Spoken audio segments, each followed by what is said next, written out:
Hey, hey, how's everybody doing out there on this chilly, chilly night in the high 10? Welcome, welcome, warm greetings from the high 10. It is Everyday Shenanigans. November 30th, 2020. Yes, we are going into a new month, you guys. Tomorrow is December 1st. So I hope everyone is staying warm and getting their eats on and looking for new things to buy and purchase for themselves and for others for Christmas.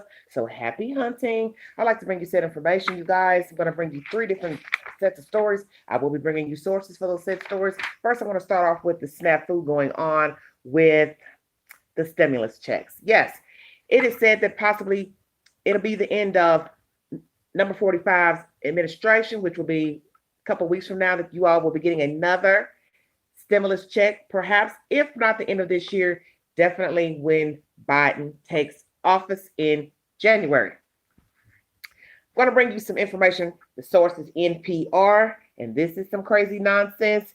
The IRS has sent checks abroad to foreigners. Yes, you're hearing it live. Live. The checks have gone to abroad, and the source is NPR. So bear with me while I bring you this set information. I'm gonna be a little winded because I'm bringing you several stories, one after the other. Okay, the IRS sent checks to non-Americans, non-citizens who filed incorrect tax returns that made them appear that they were American, which makes no sense to me. Anyway, Susan Wigforth, 78, a Swedish citizen in Stockholm, got a check in July. She says, I can't believe it. Why? Crazy, isn't it? So, only U.S. citizens and U.S. resident aliens are eligible for money. Resident aliens is a federal tax classification, and to qualify, a person must have a green card and be in the U.S. for a certain amount of time, and she was not neither one. She was not a citizen, nor was she a legal alien. She was nothing. She lived abroad. The NPR asked the IRS about the situation, and they said they admit that they had been sending them to people who received SSI and federal benefits, such as from working in California for several years. So, mind you, this lady worked in the U.S. many moons ago, but she now lives abroad. She's a Swedish citizen, and she ended up getting a check from the government. Hello, hello, Rebecca, Lakita, Carolyn, Stephanie. Thank you all for joining me. Hello, Carla. Thank you. 1 second, you guys. I'm going to get to you. Questions, comments in just a second. Let me read this to you.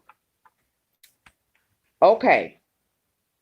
So, this has been said. This is so wrong because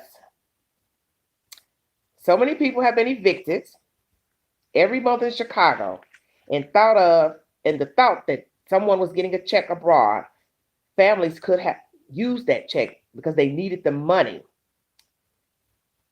And the fact that this woman got this check, $1,200, and there's people right now without a place to live, been evicted, major evictions in America going on, I'm sure, right now.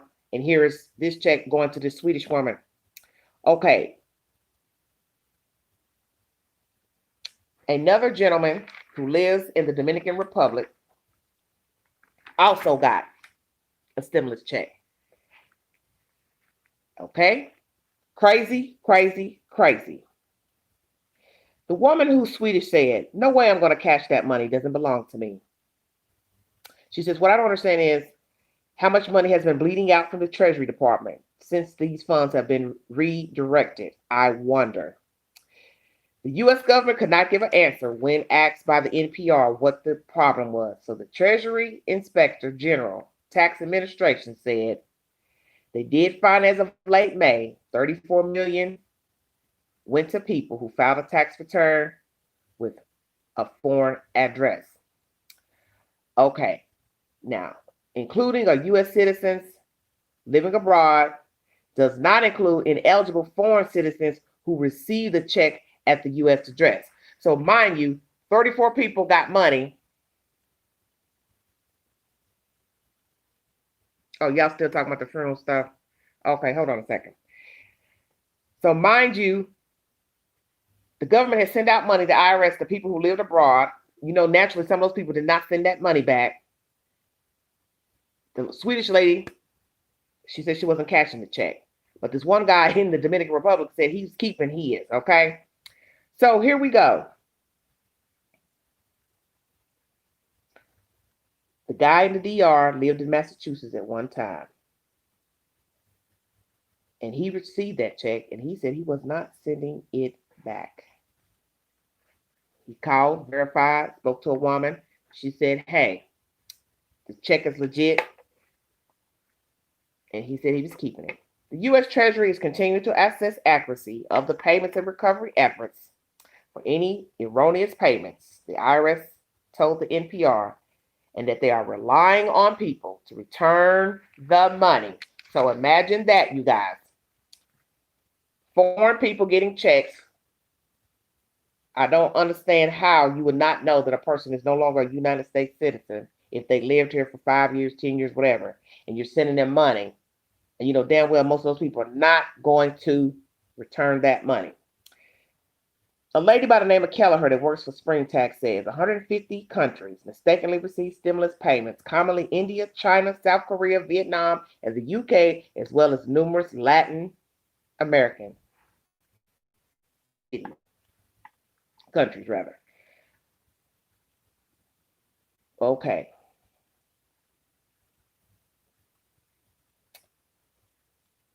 One man in Australia who had been gone a half a century, who was not considered eligible and didn't file a tax return, received that check.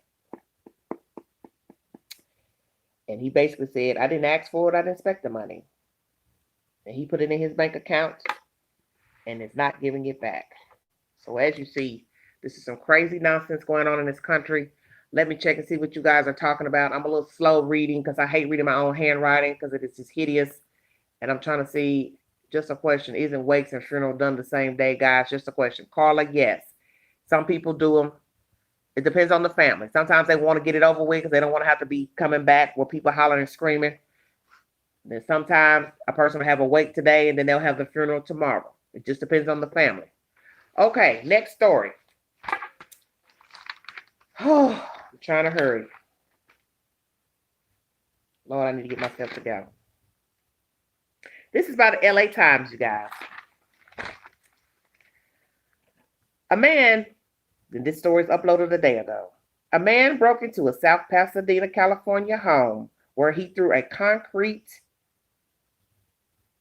slab into a window of the 500 block of 5 Oaks Drive. When he stepped into the window, he choked the woman who was his estranged girlfriend and punched her in the face. Her sister and mother heard the commotion going on and the attack against the sister child, and they intervened, stabbing this man with a kitchen knife and beating him with a golf club. He was pronounced dead at the scene. Justin Goff, 40, Glendale, California, is no longer living because he decided to break into his ex-girlfriend's home and break the window out. The woman is 37 years old, didn't give a name. She was taken to the hospital and she had survived her attack. She had injuries to the face and was released. The mom and sister are not facing charges. And that's the state information from the LA Times. Now I want to bring you a story that one of you guys mentioned to me the other night. I can't remember which one of you. I don't know if it was Hottie Stuff or who mentioned this to me, but you'll know it when I call it out. You know, the past nights, I've been talking about online dating, my experience with online dating, and lo and behold, you guys decided to mention to me a story about a woman who went on a date in Georgia. And if you need verification for the storyline, please log on to the New York Post. I will be bringing you different sources because each source has a little bit of information that the other source article did not have. November 17th was the date of this post. A Georgia woman by the name of Miss Carreri met Benjamin Fancher on a date site called Hinge, Hinge. This is what Channel 11 has reported. She said it was a first date with him. It started off smoothly with him. He even met her friends and family. The night took a turn for the worse after leaving the leaving the Hyde Lounge, excuse my language, Hyde, Hide, in Buckhead. This man decided to attack this woman inside of his car. He beat her in the head, punched her everywhere, forehead, temples, cheeks, jaws, throat, arms, and back, and told her that the date cost too much money and she wasn't worth that. Are you hearing me? Yeah, okay.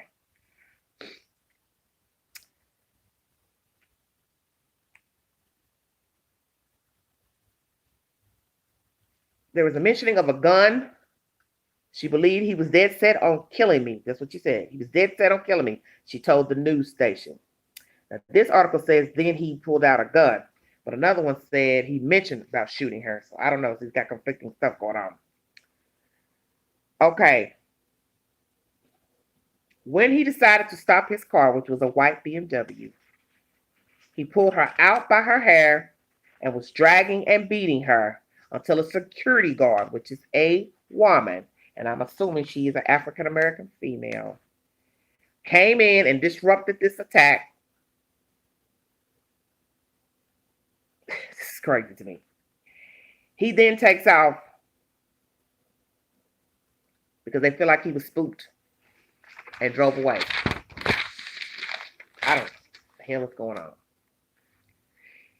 Naturally, he was wanted by the police for aggravated assault, kidnapping, and false imprisonment. The Dayside Hinge says they are outraged by the alleged attack and has been cooperating with law enforcement. The violence she described is horrible and something no one should ever have to experience, the company said. Our moderators reviewed the report and immediately removed and banned the individual from our community. Now, here's the version from CBS 46, uploaded November 16th. The woman sustained bruises from a first-line online date that she says will haunt her for the rest of her life. She said she had mace, and he threw it out of the car.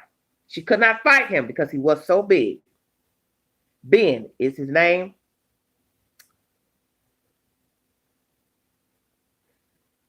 This took place on a Wednesday, once again stating that everything was going fine, but at the end of the day, he attacked her. This article states, Channel 46, states that she met him, and this is conflicting here to me. She met him 1 week beforehand. Now, one source says she went out on a date the day of meeting him on the app. This news 46 says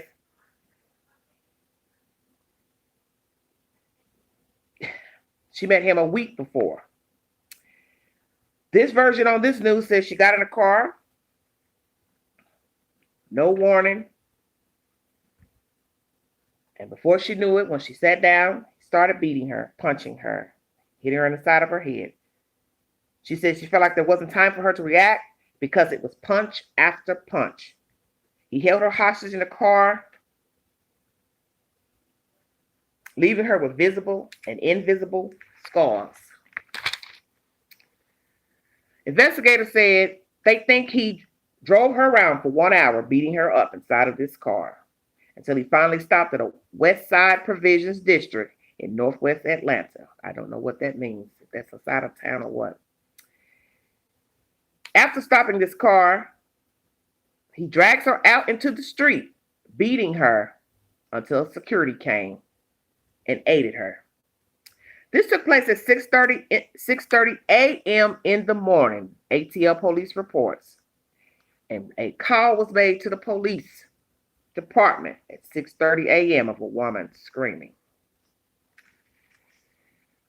Carrera has given a description, of course, of the man in the said car because he picked her up at her home. And her Ring camera from her door, you will see the said video of a house, a banister, and down the steps, you'll see the curb, and it looks like a white SUV. So he did pick her up because there's footage of the car sitting outside the door.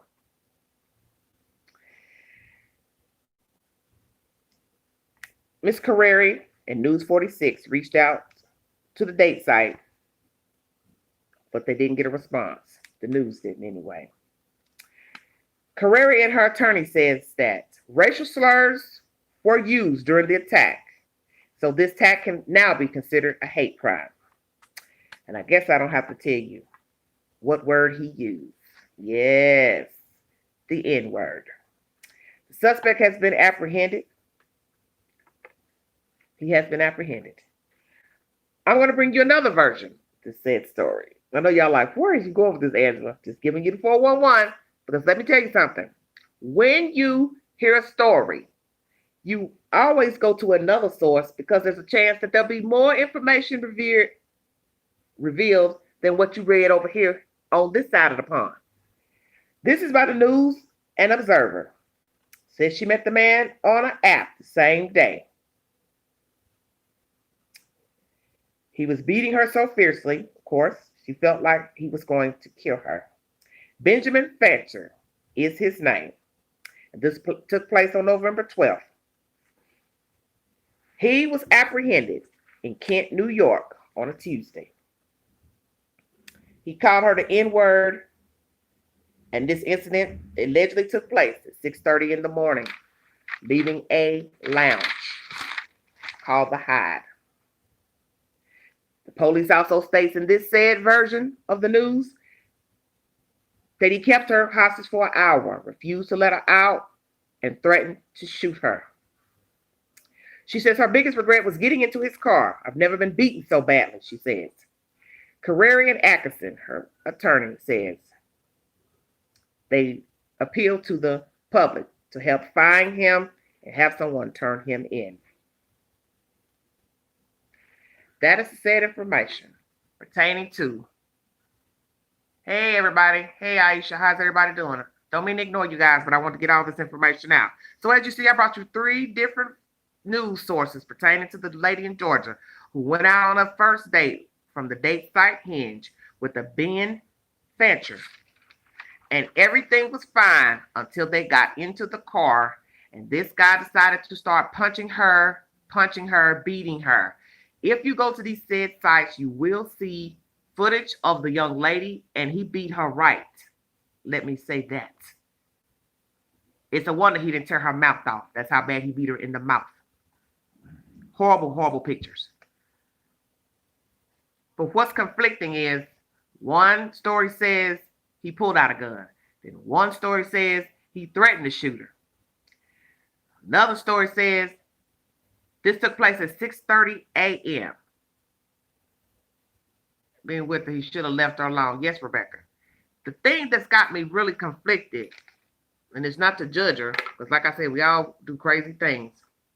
What I'm confused about is who is leaving a bar at 6:30 a.m.? I didn't even think no bars were open past 11 o'clock. I'll wait.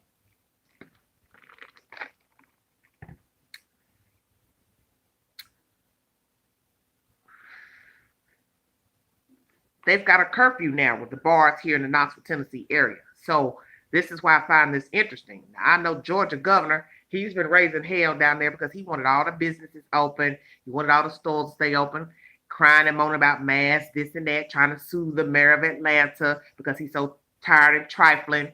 So what I don't understand,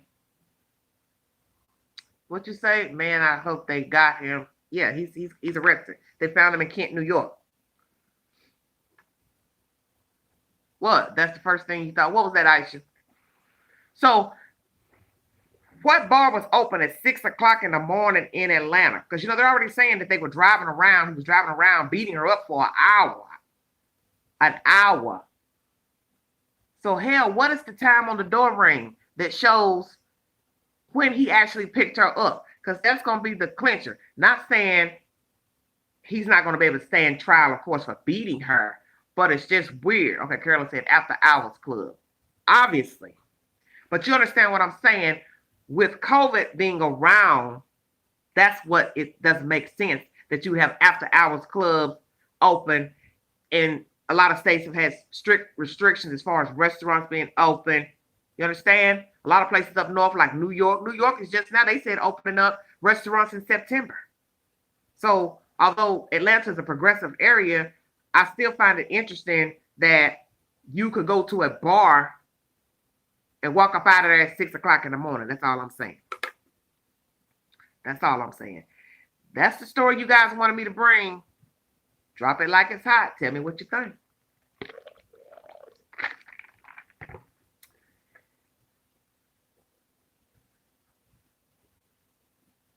It doesn't say. Aisha, it doesn't say what time. Yeah, well, this governor Georgia, this Georgia governor, excuse me, he's all over the place. Anytime you got a governor that's willing to sue a mayor, you already know he's radical, he's combative, he's out of his mind. He's out of his mind. He doesn't care about the citizens in Georgia, because Georgia had an uptick a couple months ago when a lot of people were falling sick down in Georgia. They had a lot of funerals in Georgia. And hey, how you doing, Palace and Pugs? How you doing? A lot of people were falling sick down in Georgia a couple months ago, if you all remember. And they had been a lot of people going to funerals. Hi, Dot. How are you? A lot of people going to funerals, and then they started getting sick. Okay? People were getting sick. People were having these big funerals because all these people were falling over dead. Duh. And the governor obviously didn't care nothing about the folks in Georgia. He wants y'all to still run around down by.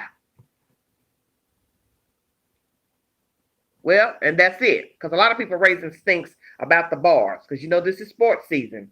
So people like to go eat the chicken wings and burgers and fries and watch the game. So folks are raising a stink about the bars being open. Maybe she was unconscious for a while. Maybe. I don't know, Carolyn. But they probably got footage of his car, riding around the neighborhoods in Georgia. So that's probably why they can put the timeline that at some point for an hour, he held her hostage in that car and was beating on her. And he didn't call her a nigger. Yeah, I'm going to say it because I can. And she ain't black. Not that black folks are niggas, but you feel where I'm going. She's, I'm assuming, Italian. Her last name appears to be Italian. I could be wrong. Nonetheless, why you taking that Nigger out on a date and spending your money on her? Now you're mad. You done got crunk and drunk, because I believe that's really what was going on. He was drunk. And then he realized, ooh, my pocketbook low. Now he wants somebody to punch on. Crazy, crazy, crazy. I never seen nothing so crazy in all my life. But that's the sad information. Your stimulus checks have gone abroad to foreigners. We have a man who broke into a window in California to get at his ex-girlfriend. Yep, and she probably wasn't given a happy ending. I thought about that too. Maybe he wanted to go to her place since he did pick her up from her house. Maybe he said, hey, can I come in for a little while? Can I have another drink or something? Who knows? She didn't put out. Patricia, I thought about that as well. Yeah, maybe he asked her, once they left the lounge, hey, what's up? What you getting ready to do? Anybody saying would have told him, baby, I can't entertain you this morning because I got to go to work. That's what she should have told him. I got a job to go to. It's 5 in the morning, whatever time it was. It's 5 in the morning, 4 in the morning. I got to get up and go to my job. I would love to have you over, but perhaps we could do this another time. And another thing that's suspicious about this story is the fact that one article says she took him to meet her family and friends. That's odd to me. That they met a week before. So this makes me wonder, had she met him a week before? It took him to her family. Well, yeah, you're right. But these are, like, what did I say? The things that we do. How is it that one article states that she met him last week, the week before? Some people use those sites for tricking. Well, you're right. He made this purposely wanted to beat somebody up and said, I'm going to take her out, fill her up full of drinks. She likes to drink. I'm going to get a couple of drinks. And then once I get her in the car, I'm going to let her know what she about. Whether it was he was just mad at the world or he didn't like her nationality. I mean, it could have been a setup. Who's to say? Because we don't know. But like I told you all, what is suspicious is that each source I brought you has a different version about how they came to be. Each one says they met on the Hinge site, but one says they met the week before and her friends and family met him. Then one says they went on the date the same day they met on the app. So which is it? You went on the date the same day with him? Or you met him a week before and took him to meet your friends and family? Or did you meet him on the same day and took him to meet your friends and family? I'm confused. I'm just saying. And let me tell you, if old boy got some money, some good money, and they can prove they went out on a date the week before and they met and took them to the family and friends, you can only imagine what kind of version he gonna give why he beat her up in that car. What you say, baby, about the Hinge? The fact that the site is called Hinge is concerning as well. Well, take off the E, take off the D. Well, you know they got to come up with something catchy to get you to, turn, get on the site. Like somebody told me the other day on my feed on the date site. What do you expect? It's free. Well, what I want somebody to do is Google Hinge and see if you got to pay a fee. I'll wait till one of you Google it and get back on here and tell me if Hinge is free or not. If you have to pay a fee, one of you all Google it for me and let me know. It's just like I told somebody, don't think a person can't do something to you or try to con you or manipulate you or harm you because they paid their money for a date site. If you crazy enough, you don't mind paying that little fee a month to be on there and pick up women to rape or sodomize or, God forbid, kill. What's your point? You see, he spent money on her and he beat her up afterwards. People don't think. People always trying to equate somebody spending money that they won't do something to a person because they spent money on them. Well, women live with men and some of them help pay bills and they beat them up. Some women are married to men who pay bills in the house. They beat them up, the wives. Y'all see where I'm going? So what the hell difference would it make somebody took a woman out on a date and beat her almost to sleep in his car? I'm just saying.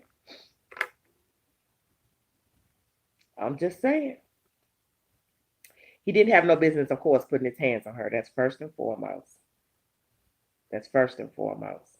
Now, did he deliberately pick her out rather, because she was of a certain nationality? Hey, Mrs. T. Jazz, how you doing, baby? I just said, I hope he gets some real time. We will see. If he gets some real time. Who knows? But I'm just saying, if old boy got some money, mommy and daddy got some money, oh, he gonna soup it up really well while he beat that girl up. He might make up anything and say, she tried to rob me. I saw her going in my glove box trying to get my wallet. They'll come up with all kind of crazy stuff. He might say that she started acting crazy in the car. She was drunk and belligerent. She got to talking crazy. And he decided to, manhandle her to make her calm down. He gonna say something. And the first thing that's gonna come up is, he's a well-adjusted citizen. He don't got no prior record. All that kind of stuff. Well, Cupcake 701, that's why I went and pulled up different articles, because when you're dealing with crime, there's always something somebody said over here, and then another person interview you. They give something else. So I brought you 3 sources, and each one gives a different storyline of something she said about that night. That's why I went and got more than one source. And as you see, he's allegedly pulled a gun out. Then one source says he threatened her with a gun. So I don't know if that means he actually pulled it out and threatened her, or he said, I'll shoot you. You understand what I'm saying? So what is the truth? But we do know he beat her up, if nothing else, because you can see the pictures of her. Yeah, that's what he said. She wasn't worth the money he spent. You're not worth that.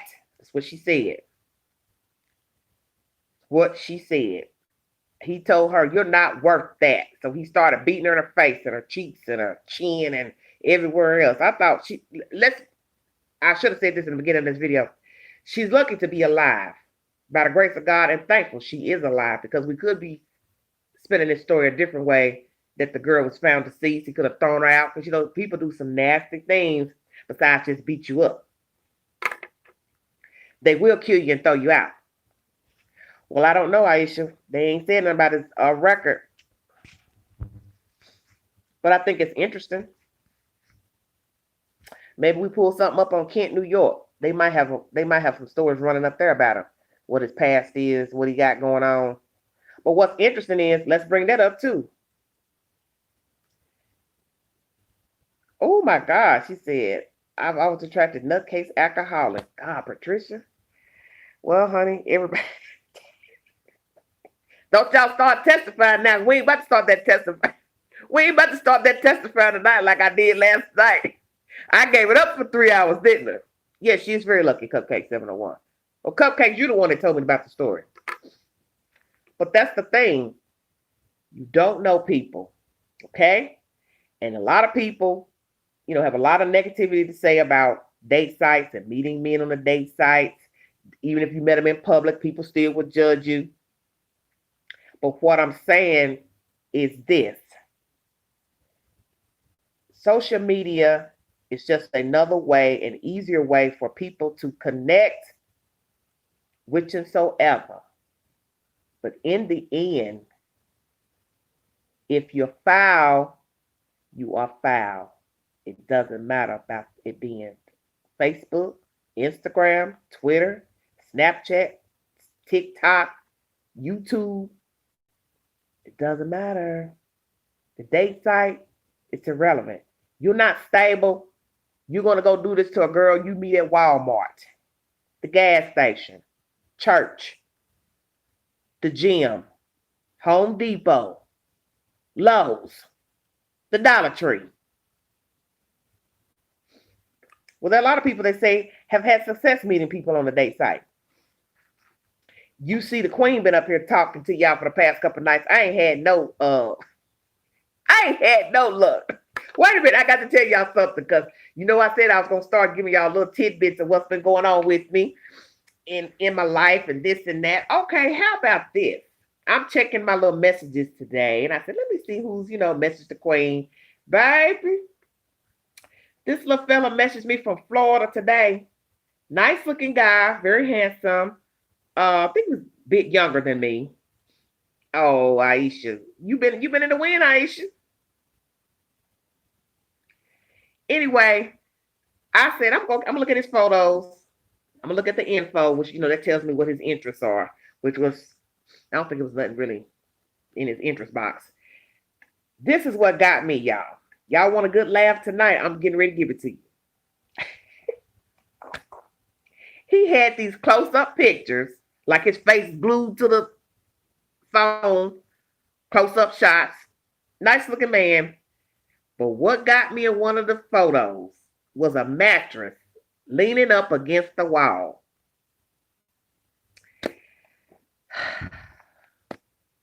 Did y'all follow that?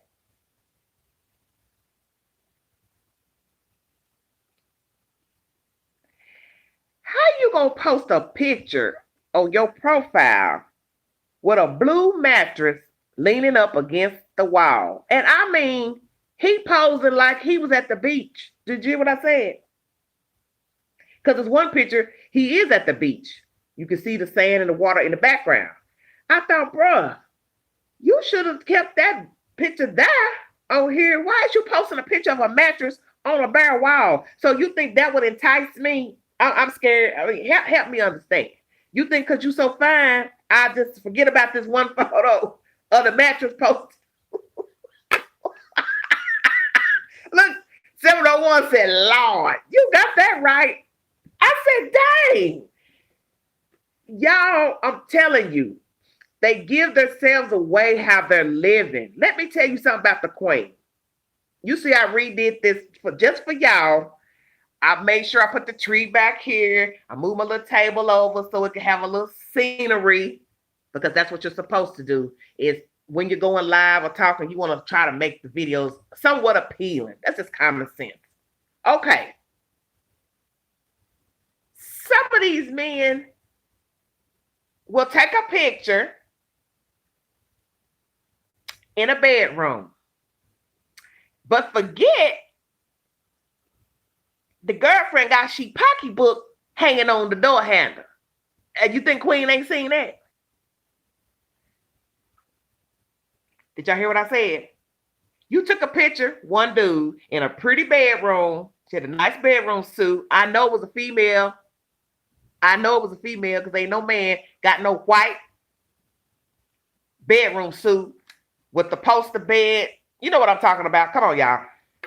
And then I looked in the background and saw the door behind him, and on the door handle was a purse hanging. I said, well, do we got us a sugar puss or what? You what? You carry pocketbooks? Okay. I'm dead. All the way. Let me read y'all comments. Maybe it was his mama's house. Aisha. Don't start no nonsense up in here tonight. You know damn well that ain't his mama's house, because what the hell you doing in your mama's room taking a picture of yourself? Cupcakes, my girl, that's his mama purse. Yeah, okay. You know what I should have done? I should have just went on and said, boo-boo, who house you at in this photo? Who house you at in this photo right here? Even though it's still dark. Well, you know, this is what I tell you all about the site, and it's just like life. You take it with a grain of salt. It was his. Well, Carolyn, guess what? It may have been. It may have been him pocketbook. Because from what I understand, and I had heard this many years ago about the men in Atlanta, when they started coming out in droves and letting everybody know they was feminine, people were saying, girl, you got to go to Atlanta. You got to go to Atlanta, girl. They down, them men down there carrying purses, girl. I said, no, I ain't trying to go nowhere and see no grown man, no big old man carrying no, as we say here, these country girls call it here a pocketbook. Ain't no way I'm trying to go all the way to Atlanta to see no big old burly man with her on his legs and arms and feet and ankles and underarms carrying no pocketbook. Bye, Satan. Give Satan his purse back, because he sure need it. No, ma'am. No, ma'am. I'm not interested. Oh, here's another one for you. Yesterday. Because y'all said this morning, I don't know, y'all ain't go to bed after 6 o'clock. Fooling with y'all, staying up late and watching myself on my screen. Okay. A young dude from the islands, dark-skinned young man, had long hair. Hair was like curled under, like how your mama used to curl your hair back in the day with rollers.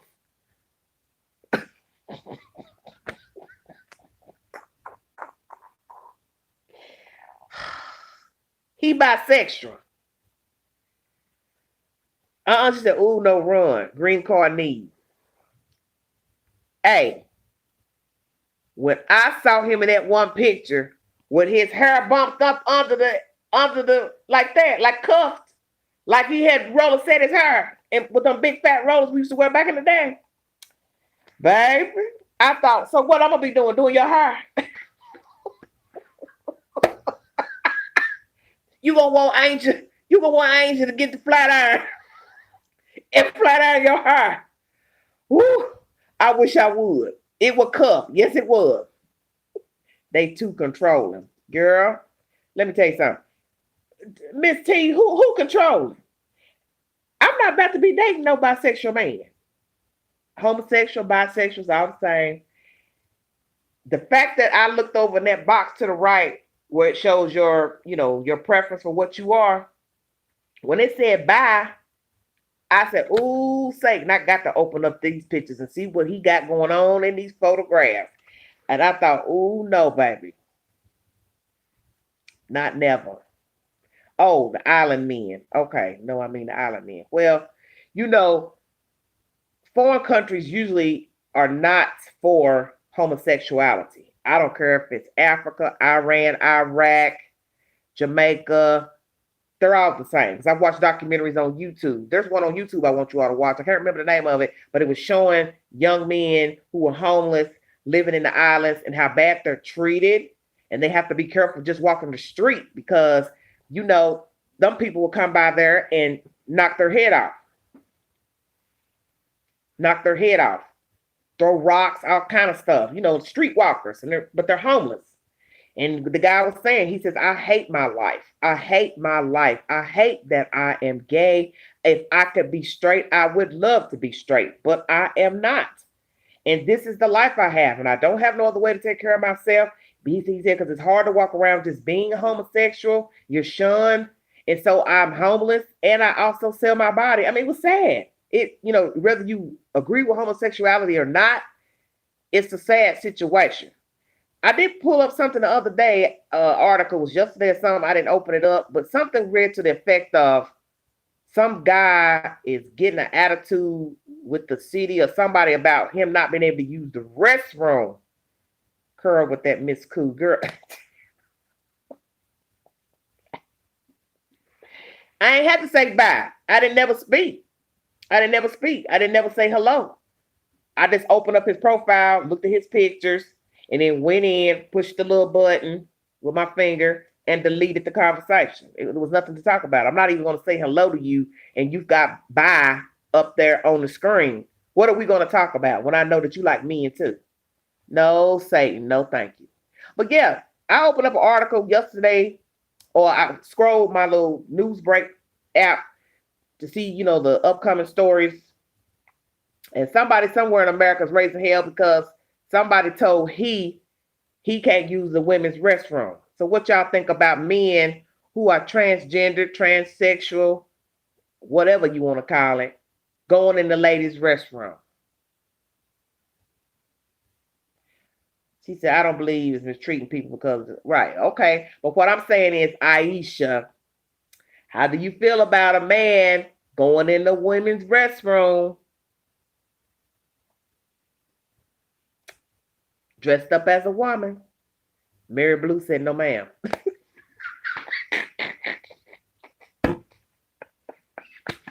Oh, girl, look, it's like I can hear her say that. Like she was standing in the room when she said, no, ma'am. Just saying, you got people who've been fighting that in certain cities and towns. They want to be able to use the restroom. He better pee before he leaves the house. Okay, Patricia Norwood, Detroit. I can't with y'all. But I'm saying, let's think of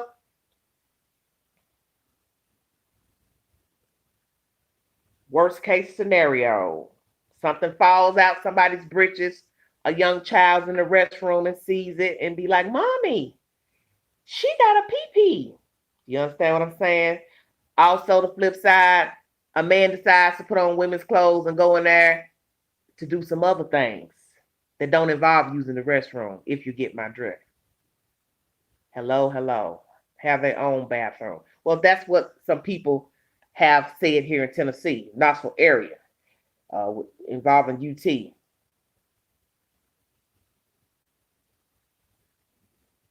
And that's the point I'm making, Aisha, is that you can get a man who likes children or want to assault a woman or whatever, and he'll dress up in women's clothes so he can enter a woman's restroom. And that's a dangerous thing, to have a man in a woman's restroom. Doesn't matter that he can identify with a woman. This is just my opinion. It doesn't matter. You are still a man in your britches. Doesn't matter what you feel in your heart, your mind. Your birth certificate says you're a boy. So you need to be using the restroom where the men use. But we know that will also be a problem because you may not feel safe going into the men's room dressed like a woman. So see, you can't win either way. So perhaps, as you said, Aisha, have a unisex bathroom that just says potty. You go in there because you just got to go to the restroom. You don't say nothing on the door. It just says restroom. So anybody and their mama can go in there. But I do not believe in letting men go in restrooms with other women and children because that's a dangerous mix. And you got to think about places like when I went to the casino weeks ago. We stopped off the highway and you're at a travel center going to the restroom. All it takes is the wrong person, period. Duck they self off of that stall. You the only one pulled up at the rest station. You turn that corner, although it's open, they don't have no doors on it. But the point is, once you turn around that corner, you turn around that brick wall, it's on and popping. Who gonna come save you if the cleanup man ain't there to hear you scream? Right, single bathrooms. And that's what they need to have. Just restrooms, period. Go in there, be sanitary, take care of your business, come out of there, shut the door. Since we do have a lot of people who are transgender, transsexuals, however you want to label it. Oh my Lord. Carolyn said, well, then they better go and do the potty. Okay. Yes, ma'am. You tell them to hold it. Well, let me tell y'all something about the public restroom. I personally don't like public restrooms. You go when you have no other option, which, you may have to do, what? You may have overactive bladder. It may just be time for you to go to the bathroom. You need to go. There's a restroom at the store, at the business, so you have to go. But I don't like stepping in urine. I don't want my shoes to touch nothing that came out of you. I'm very particular about germs, and that's why I don't like public restrooms, because I know people are going in there, they're not washing their hands, they touching the door handles, the handle on the stall, they peeing all on the toilets, they pees all on the floor. Now I got to go in there and try to jump around what you done left behind. And see, I know a lot of people say, I don't want to sit on the toilet. Okay, but guess what? You don't want to sit on the toilet, but you just stood and splattered all over the place like you a man. And you ain't think that somebody else got to go in that restroom and use the bathroom after you. So God forbid you got on some long dress pants and they sweeping the floor. And now you go in the one stall that's open and there's all that paraphernalia down there on the ground. Now you got to try to roll your pants up and then you going to try to squat too. You talk about an Indian dance. That's all I'm saying. I can't be dignified on this channel if I wanted to. I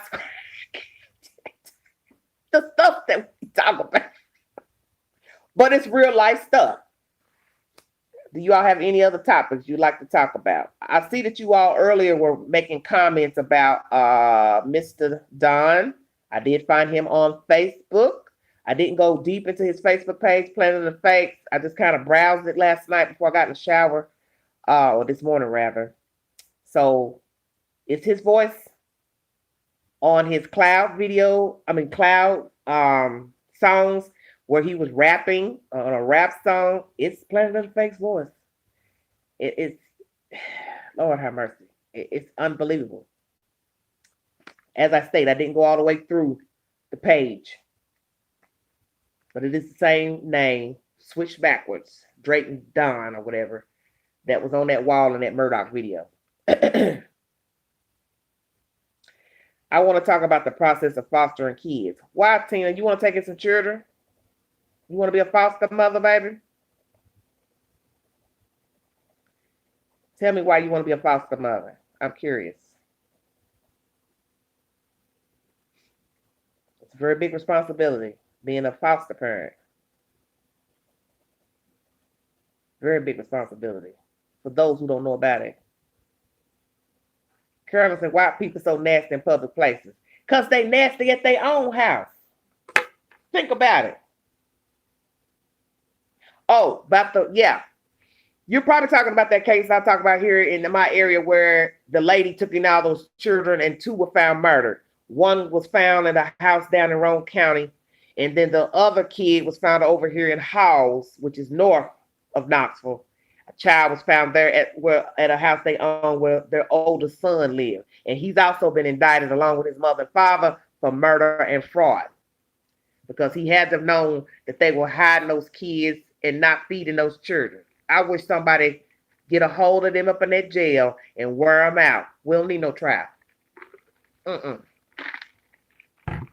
No, ma'am. Oh, visit your house every month. Right. But see, that's what I'm saying. The system is broken only because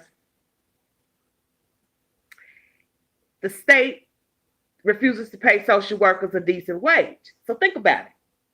They tell you this in high school. Pick a field that you're going to make some money. Because if your mommy and daddy is not paying your 4 years of college for you to go to graduate school, you're either going to have to take out a loan and or get grants and loans. And the social work field does not pay any money. So they advise you don't go into social work unless you just have a passion for that field and you want to struggle in that field. 3 social workers for 1 year. Okay. So you factor in the fact that the state don't want to pay these people a decent wage. They get overworked. Then you don't have enough workers to do certain cases and certain things like somebody coming to your house, like what you're talking about. Because, you got different kinds of social workers. You got somebody who just sits and process papers all day. And really, that person don't even have to be a social worker. Because years ago, they were hiring people here in the area that didn't have no degree in social work because they really weren't doing anything but talking to you, asking you questions, typing in the information on the application, not really being a social worker. Because so many people needed help, financial help, food stamps, whatever the situation is. So they got overran, like we got to hire some people. And naturally, a lot of people probably did not have no social working degree. So they hired random people. Because I knew a girl who went and worked at the DHS office and she did not have no degree in no social work. Oh, you adopted her. Okay. Well, how's it working? How's it working with the child? It's a noble profession, I will say, to be a foster parent. But we do know a lot of people can't do it.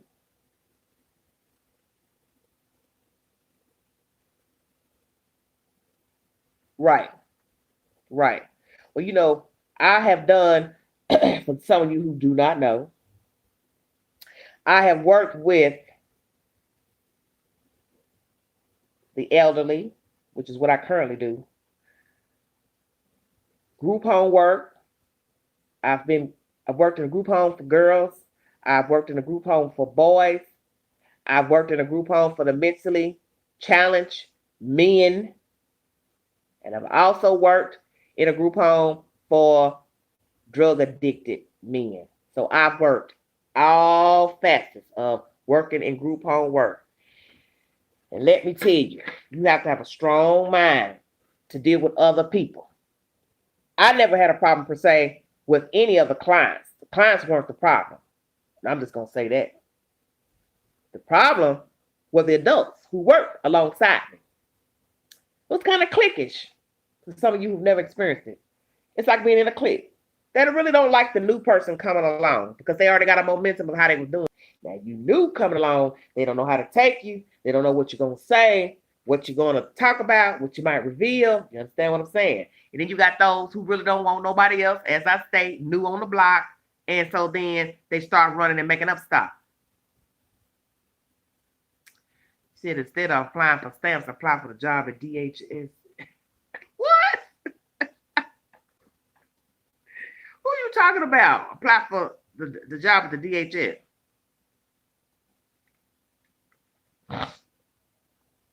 Who are you talking about, baby?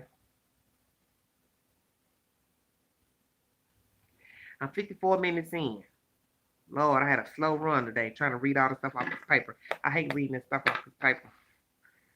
But yeah, it's a noble job to take in a person's family member, child, period. Whether you're doing it through the state or you're doing it because somebody asked you for a favor. You know.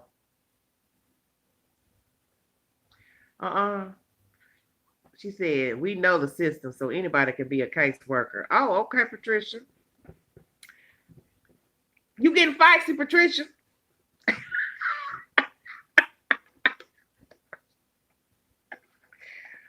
Well, that's obvious from what they did here in Tennessee years ago when I guess they got overwhelmed with so many people, not working, people needing help. They just started hiring regular people just to process, the applications. They felt like, I guess they decided what they could do in the little time that they sit at the desk. Oh, okay, responded late. Okay. But that's that. What else y'all want to talk about? Lord have mercy. I think I saw something else I wanted to mention to you all about. I can't even think now. Lord, if we keep talking about these date sites, I'm going to go crazy. Tina, you want to know if the parents signed any paperwork saying the social worker came to the house. What you mean? You talking about these dead children? What are you talking about, baby? Well, she adopted them. Those were her adopted children. She adopted those kids. They weren't foster children. The ones that were murdered. She adopted those kids. Her and her husband. Her and her stinking husband. Stimulus package. What about the stimulus package, baby? You know I'm all off. Okay, Aisha, I hear you. Just give me a timeline because I need to, be aware, for the drop off or whatever. Well, you guys, it's almost an hour in. I said I wasn't gonna stay here long because it takes too long for people to come, roll on the YouTube and see a video 3 hours long. They'd be like, hell, I ain't got no damn 3 hours. I ain't even got an hour to sit and listen at you. Oh, you said my unemployment ended last week. Okay. Well, you go apply for everything you need, Patricia. Whatever you need, you go apply. Get that help. And I tell anybody out here who have limited income, go to your local CAC office, which is the Center of Aging, and apply for help with your electric. The money is there. Get that money, honey. Do not be shamed. Get that money because that's what it's for. She said, I don't mind. I go to sleep listening to you. Oh, that's sweet. But no, I'm telling you, if right now any of you are only working part-time, you draw disability, Social Security, and it's winter, you want to run up more electricity because it's cold outside. Oh, thank you, James from Florida. Oh, wow. You go get the help for the electricity. I'm telling you. Because there's no need of any of you being without heat or gas.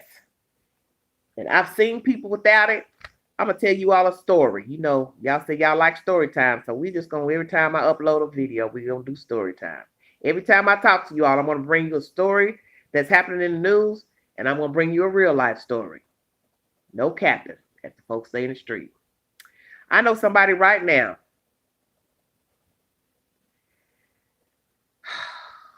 refuse to keep the gas on.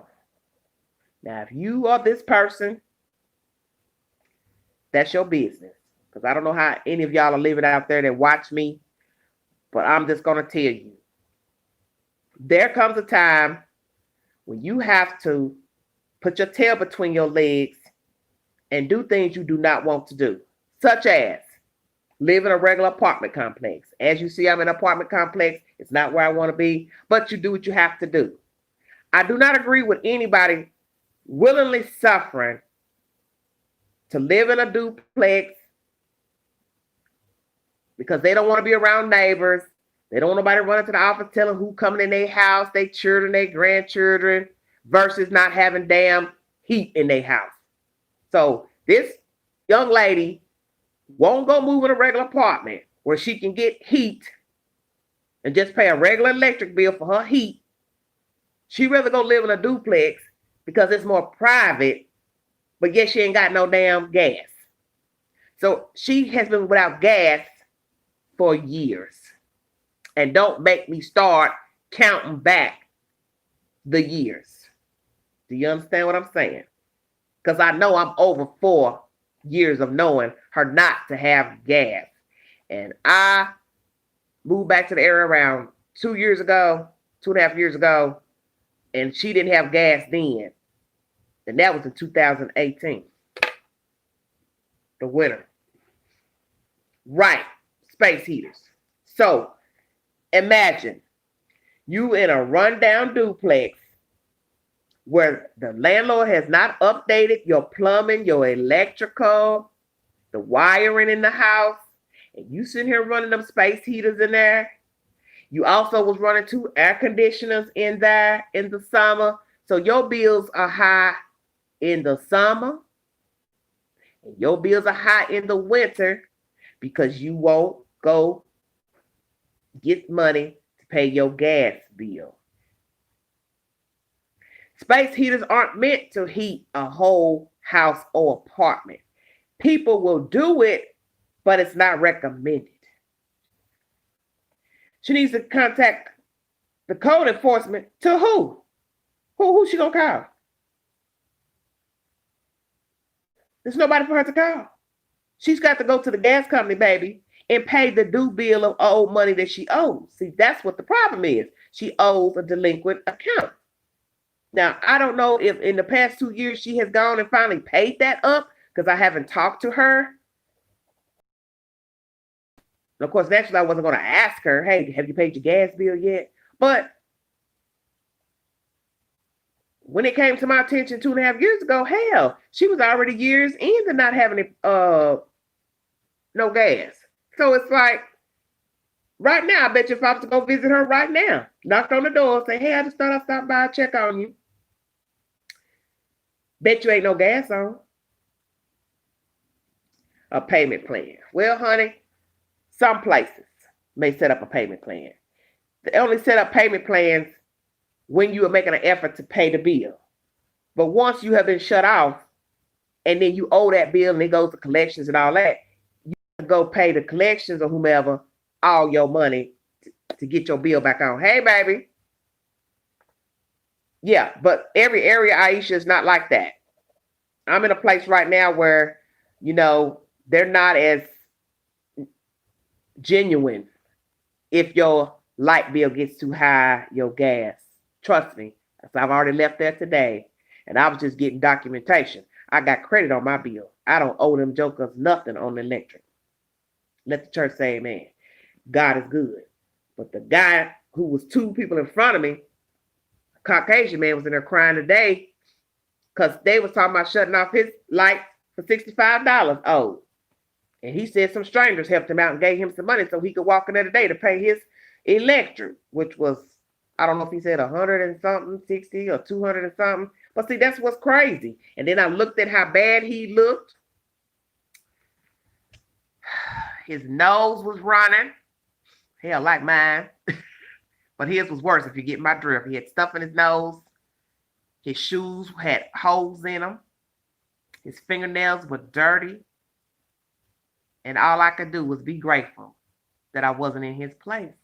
And I always say that no matter what we go through, God always puts you somewhere to show you the problems you have is not as bad as you think. You may be going through something, but you ain't going through that problem. And the problem you're going through may be a really bad problem, but it ain't the problem that you passed today. So while I'm standing in there just getting some stuff documented, Xeroxed off, I wasn't in there to pay no bill. I wasn't in there for a delinquent bill. But the person I'm talking to was in there trying to keep their lights on. That's serious. Because it's chilly here today in the high 10s. Cold. You see the video I uploaded earlier where it started snowing?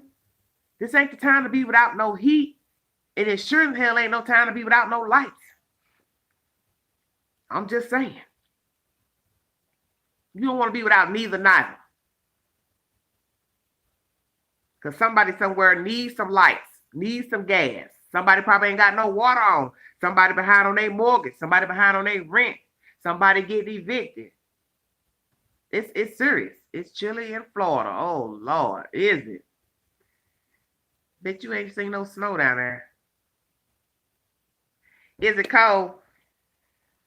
And my baby sister, she in Vegas. I meant to go look at her Facebook. I saw her, she had something in her story. And I thought, I bet that heifer is doing it up out there in Las Vegas by herself. Why? My baby sister decided she want to go to Las Vegas. One of her relatives backed out and going. So now she out there by herself. Oh, you're in Mississippi, Nitra. What part of Mississippi? Lord, don't talk about Mississippi. Oh, you've never seen snow? Oh, you gonna have to come up farther, up to Tennessee somewhere and get you some little fake snow. Orlando. So Miss T is in Orlando. Tina's in Gainesville. Y'all are killing me. I'm jealous. Ooh, honey, I would love to see a palm tree. I wouldn't know what to do with myself if I saw a palm tree, honey. I'd probably kiss it.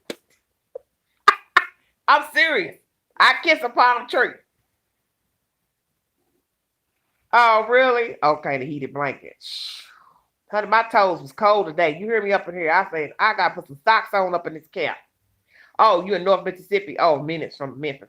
Memphis. Okay, you know, that's where my family's from. My mother's people are from Memphis. Them some crazy gold tooth wearing folks down there, baby. And for those of you who are in the Memphis area, let me throw a shout out to my cousin because he is a rap music producer, Carlos Logan. Please look him up on that iCloud, Facebook. He is a music producer. He has a hookah lounge down there by the name of the Dubai. So if you are in the Memphis, northern Mississippi area, please check out the hookah lounge if that is what you're into. And also check him out because he is also a music producer. Carlos Logan. It's my baby cousin. So I can throw you a crab boil. Ooh, girl. Shut up. I do need to come down there. Because I know, is it warmer?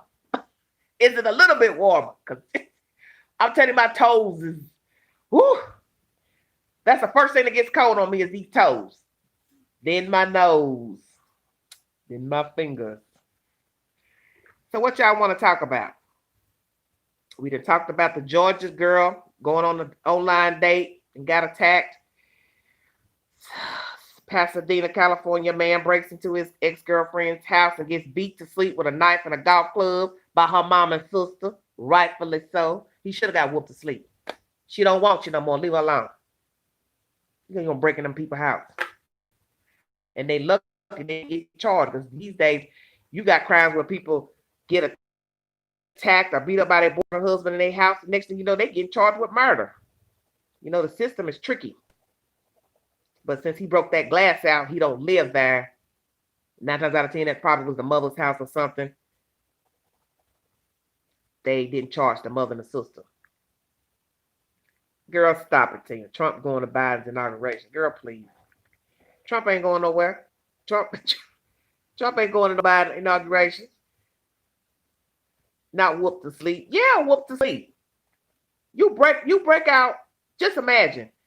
I bet you that house is one of them houses where you got that long window in the front facing the street, and he just went and took a concrete boulder and threw it in there and went and stepped in the window and found the ex-girlfriend and started choking her.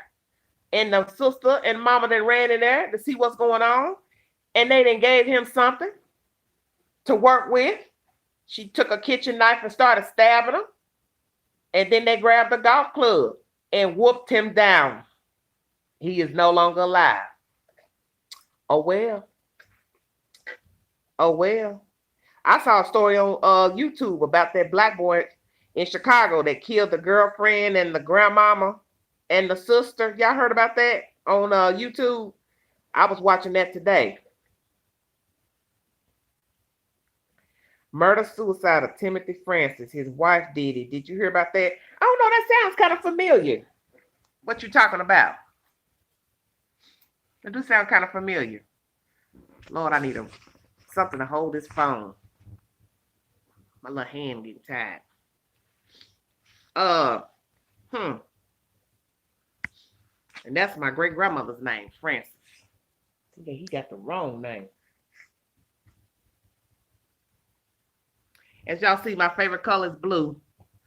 I love blue. Oh, it's so tranquil to me. Turquoise. I love turquoise. I love teal blue. I love baby blue. I love the Tiffany blue. I like teal green, teal blue, navy blue. I'm a blue queen. If I see anything blue, I'm just ecstatic. Makes me feel good. Now, this what I'm wearing right now is more periwinkle shirts because y'all looking at it's probably reflecting blue on the screen. Oh, Francis is your maiden name. Wow, interesting. Okay, but that was my great grandmother's name. That was my father's mother's mother name, Francis. And those country folks come up out of Mississippi.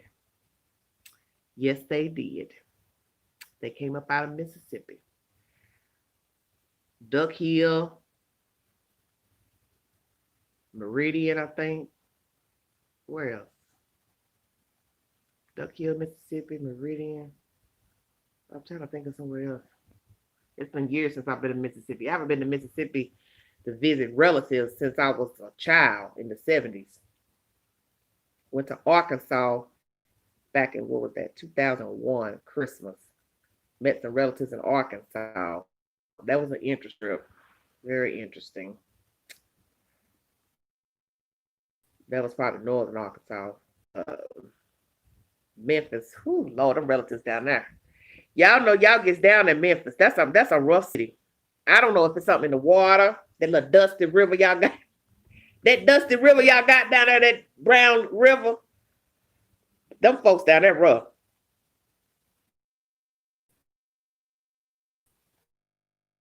Oh, Palaka. Okay.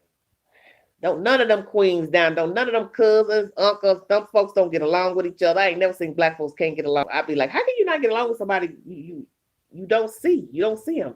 It's weird to me. Yeah, I know Memphis is off the chain. You know, I know. Look, first 48 wasn't in there for nothing. Look, first 48. First 48 gave Memphis what it needs. Okay, listen at Aisha, Queen. We're not rough. We just bout it. Okay, y'all just bout it. You go to Memphis, you better have 12 guns. I ain't lying. That place, ooh wee. What you say? Hinge is free to browse. It's different packages from 20 to 60. Okay. Aisha, you know I know there's some good people in Memphis, just like there's some good people everywhere. But I'm just saying, y'all do have some problems down there. Do we need to talk about the preacher and the woman he was messing with? She came and paid him and his wife a little visit. I'll wait. I'll wait. I know y'all not well down there in Memphis. My mother's baby sister was murdered by her lover many moons ago in Memphis in the 70s. Nikki said we go in the daytime.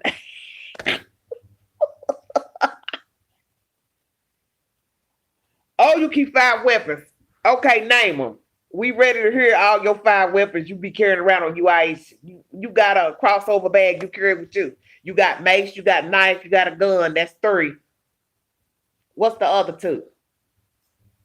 What's the other 2 weapons you carry? You gonna need a whole lot down there. Lord have mercy. You gonna need some in the back of your head. Them folks. Oh my God. And I liked it though. That's the crazy part. I like when I visited Memphis many moons ago, I had a good time. I mean, when I say I enjoyed myself and I partied hard one night, I had to hurry up and come back on a Greyhound. Honey, this big girl feet had got numb from wearing some high boots with a heel. And the zip part had, I guess, cut off my circulation on my calf. I couldn't feel my feet. I said, I got to get back up to Knoxville. I got to see my doctor. I don't need nobody amputating my feet off. Let me tell you, I had a really good doctor. Dr. Barton was his name. He was a sweet doctor. He was out of Texas. He went to school in Texas.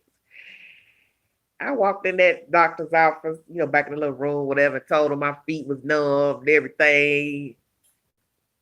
He was telling me, girl, look, a blade, a mace, ice pick. I can't fool with y'all. She said, I can't handle it. Anyway, was that Dr. Barton? That might have been another doctor. Might have been an older doctor. Well, anyway, the doctor I did see about my feet said, honey, you've got some big calves. You can't be wearing no zip up boot on these calves you got. He said, you're going to have to be like my wife and wear a short dress boot when you go out. I said, that's short dress boots. They're not sexy.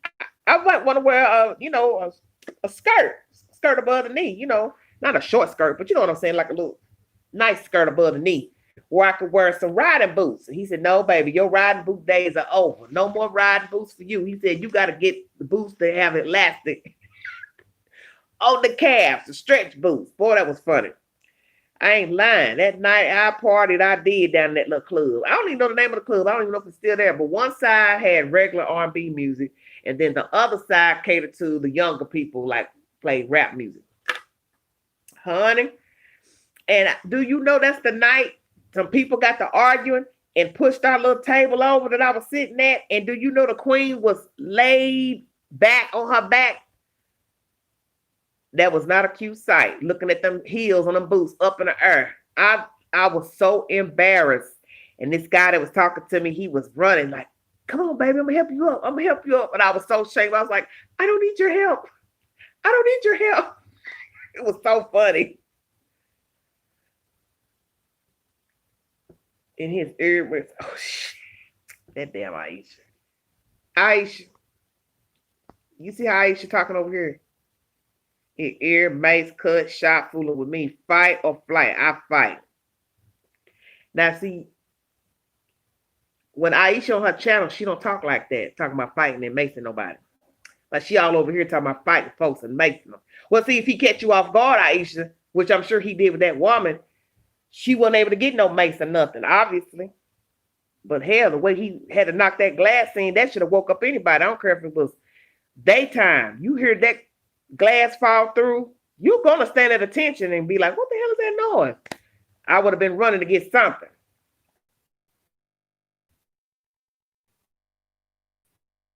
I don't know.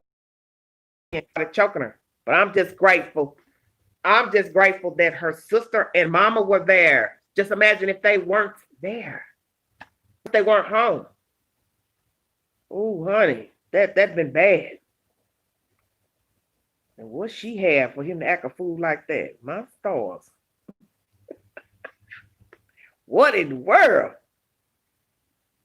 On my channel, I say all the time, I ain't no killer, but don't push me. In the words of the great late Tupac. She says, why I can't do clubs, Nietzsche? Because folks are crazy. Yeah. I ain't been in a club in years. I haven't been to a nice club anywhere. And I love music. I love dancing. I love watching people watching. I do. I can sit for hours just having me a little toddy and I sit back and mingle, watch the people have a good time. Look, Joel, how are you? You finally came and joined the live. Thank you. Nietzsche said, I just be in the house. Well, we got to get out of being in the house because guess what? You don't want to be putting on no weight on like me. You see, I have gained some weight. My face is fatter, eating too much. Hello, Joy. How are you? Hello. Thank you all for joining me. 1 hour, 19 minutes I'm in with 31 viewers, 26 thumbs up. I sure appreciate it. I wish y'all tell me something new y'all want to talk about. I don't like crowds for those reasons, though. People don't know how to just have a good time. Well, you're right. A lot of people don't. See, what the problem is, a lot of people have chemical imbalances, is what I think. Chemical imbalances and bad attitudes. Then you factor in some, Nietzsche said she gained some weight too. You factor in that alcohol. You put alcohol with a bipolar person, schizophrenic person, somebody with a mental issue, a bad attitude. Thank you, Aisha. I appreciate that. It's getting ready to get on and popping. What you looking at? What you looking at me for? I ain't look at you. Yeah, you is looking at me. You been mean mugging me ever since I walked in the club. Oh, Lord, here we go. I ain't got time for all that. And I have seen some throwdowns. Do you hear me? Hey, hottie stuff. Good to see you. Good to see you. Well, hear you rather. A lot of people just don't have nothing good in them to enjoy themselves. You know, you got people right now, they don't even have to be in a bar or club. Let's just keep it real. They could be at a function, a bar mitzvah, a wedding. It could be anywhere. I'm telling you, I know. Hell, I got a cousin like that, the one down there in Memphis. She old as she was, want to fight over a Polar sausage. That's because she had been on them drinks. I'm telling you. Just stupid. Stupid. Yeah, I see the COVID cases getting out of hand. Some people can't drink. I'm telling you, you mix alcohol in, some people cannot drink. It could be two people in a room minding their business. Let one get drunk, and that's all she wrote. Oh, Tina, I don't know. She's still over here. She's my neighbor. I let everybody know that in the live the other night because none of you ever knew that when I brought you that story back in the winter, that woman who went to Africa, the Vanishing Bride, she is my neighbor. I don't know her personally. I have seen her. I have spoken to her. Hello, you know. But other than that, she lives over in the first building when you first come in. And I don't know. She's still alive, so she probably doing better than that African. I bet you that. And she got on her blood pressure medicine and got to eating right and getting some nutrients in her body. She was mighty fine. Then went over there to Africa. How the hell you gonna go to Africa to starve? Don't get me started, Satan. Don't get me started. Who goes there to starve? I'll wait. Lord have mercy, help your children. You got a warm bed, 2-bedroom apartment, a little car, a veteran. So you drawing money from the United States government and Social Security, and you gonna go marry some little dusty tail African man that you old enough to be his grandmama, and you go over there knowing what he had. Ain't no way you gonna tell me you didn't know what he had. And you get over there and get sick, start losing weight. You ain't got your medicine. Now you got to try to find somebody to buy you a ticket back. Ain't nobody got no money for you to ship you back here. You forgot, Queen. You from here. She said, ooh, expensive as you know what. Well, I don't know how expensive it is. I got no sense enough to know anytime you trying to ride out of America, it's going to cost you. That's the bottom line. I don't care if you're going on a cruise ship, you're going by plane. You're going to spend some money once you step off American soil. And that's just the way it is. So you don't carry yourself over somewhere knowing you don't have, one, a way back. That's first and foremost. 2, you don't go somewhere where they ain't got no car. 3, they don't have adequate housing. They don't got food.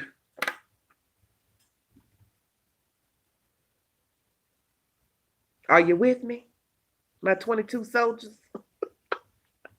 6 of y'all done fell off. What the hell y'all got going on? Y'all done left the queen. Y'all done went to put some food on your belly. Shoot, it's 10 o'clock and I ain't had me no dinner. Y'all ain't gonna have me up all night. I ain't had no food. That's why I'm gaining weight. I'm eating too late. But I was talking to, she left America to get married and get sick and came back. Well, she lucky she made it back, Nitra. Seriously, all jokes aside. Because let me tell you, that crazy heifer was playing around with her rent. It was time for her rent to be due. Do y'all see where I'm going with that? So imagine had she not got back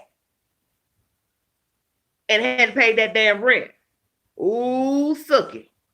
You showed nothing mad. You crawl yourself back on American soil and ain't even got no apartment. They done set your stuff outside. What you said? Whippersnapper. What's that? Don't y'all start talking in code now. You don't play like that.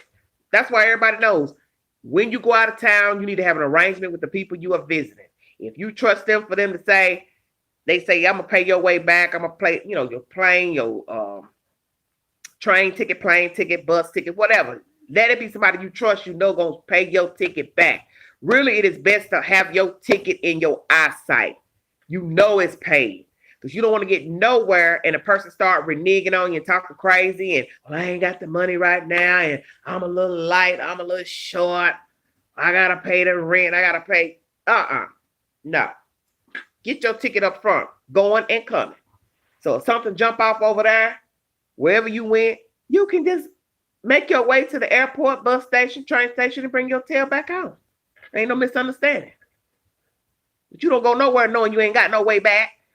You ain't got the adequate medicine because you done stayed too long. I mean, who does that? Come on now. This lady was 60-something years old. She knew better. 61 or 62.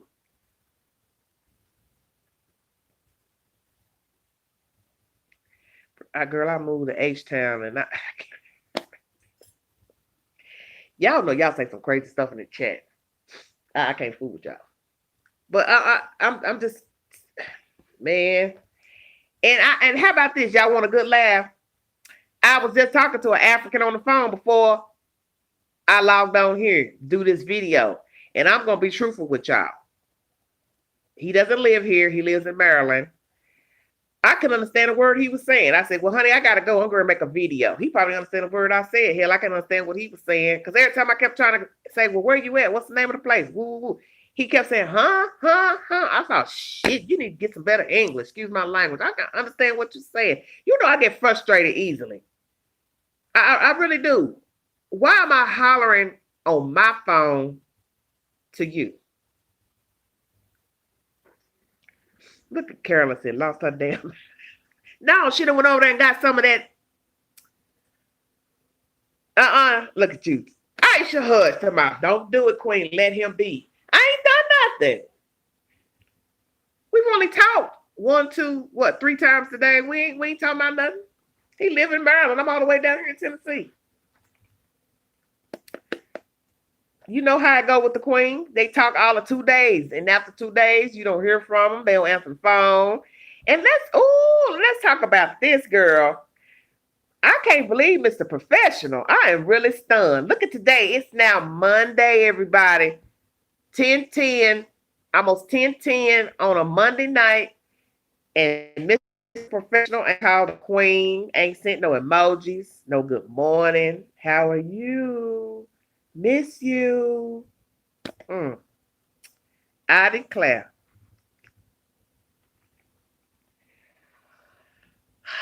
Lord Jesus. I'm just saying. I really like you. I'm really attracted to you. Oh, yes. I can tell. I can tell. No, Nitra.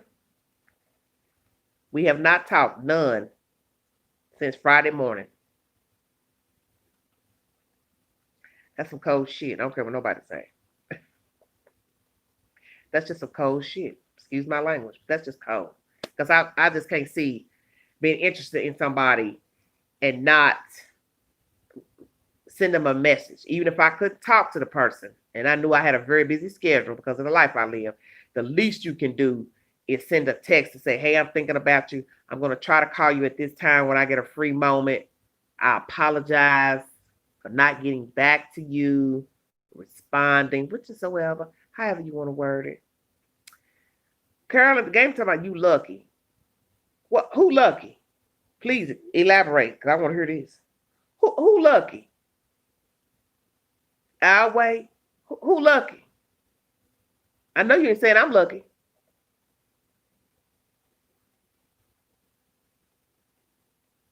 Well, Nitra, that's what's so disturbing about the situation is he looks good on paper. He's an average Joe. But, what I'm saying, he's not as, what I call, super fine, like what I've seen or I'm attracted to. But the point is, he's a man. He was decent looking enough. He talked nice. He was mild-mannered. He didn't talk street talk. He didn't holler, scream. He didn't cut me off in the middle of a conversation. He was very attentive in his conversation. So how do you go from that and sending emojis and all of that, 2 days or so, and then just fall off. I'll wait.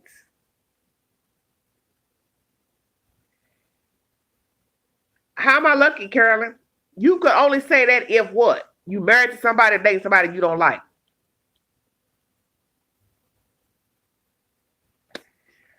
Patricia, don't get me started now. How would he be waiting for me to call and text when I've already done that over the weekend? I have called, baby. I have texted. Well, you know he old because he is like what, 12 years older than the queen. So you know that's even more disrespectful. Hello, loving Mama Carol. He may not be single. He may not be. Because guess what? I don't know where he actually lives. He says he lives in Mississippi. He says he's moving to Nashville the middle of the month. So that's all I have to go on. Patricia said, okay, yeah, he playing games. Well, see? And what's crazy is, as I told you all, I would talk to him in the late night hour, early morning. So naturally, you would say to yourself, if a man had a woman, girlfriend, he's not going to answer that phone late night, 9 o'clock, 10, while he's in the bed or whatever. You know what I'm saying. The chat behind, I guess, because I went out to chat. Oh, okay. So you understand what I'm saying? So I've called him a few times. Naturally, he was in the bed early. The last time we talked, which would have been Thursday night, that's Thanksgiving. I called him Tennessee time, which would have been almost midnight. So it was going on 9 o'clock California time, allegedly. He was in the bed, so he said. And he sounded like, he was tired. So I got up the next morning, called him early, just to say hello, wish him a great day, woo, woo, woo, and that's that. Well, due to the fact that he's allegedly a professional, I don't see him dating a woman that would work overnight, if you get my drift. I'm just saying, I see him with a woman who would have a 9 to 5. Let him reach out. Well, that's all. That's the only way it's going to be, Carolyn. Because guess what I did? Deleted the phone number. I sure did. I deleted the phone number. And I also deleted the chat conversation on the date site. So I don't have no way to call him to say anything, ask anything. Or a nurse or a doctor. Well, you're true. You're right. She might be that kind of professional. I don't know. But I deleted the chat on the date site. I also deleted his number because I felt like as long as I keep that number there, I'll be tempted to call and text. And I don't need to be chasing somebody that don't want to be chased. Considering he's the one who messaged me first on the site. And that's the problem I'm having. These men will message me, talk to me all of a day or two, and then about after 2 days or whatever, they fall off. They don't respond back. They don't answer the phone. They don't text. So it's like, you know what? I don't have time for this. I'm too old for this. And frankly, it's shameful to be this old, 49, and you sitting here talking to somebody, and then the next minute, they won't even return the call. They won't answer. They won't text back. And then they'll wake up out their slumber like a damn sleeping bear and text you the next week or call you 2 weeks later, whatever the time frame is, and then try to hold a conversation like you owe them something. I have a problem with that. I have a problem with that because to me it's rude and it's disrespectful. You weren't interested. You don't have no reason to call me back a week later. You don't have a reason to call me 5 months later. Why? I wasn't good enough to talk to continue the conversation to see where it could go. So what the hell you gonna jump on 2 months later on a date site and say, hey, how you doing? How you doing, Miss Lady? All that type of nonsense. He knew you ain't that type. Well, he didn't strike me as that, Patricia. Hibernation. No.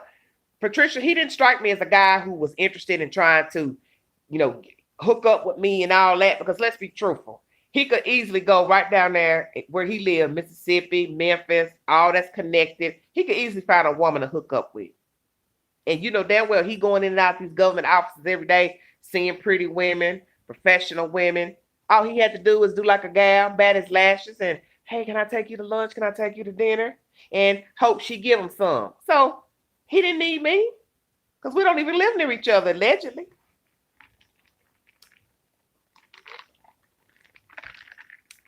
Him don't need the queen.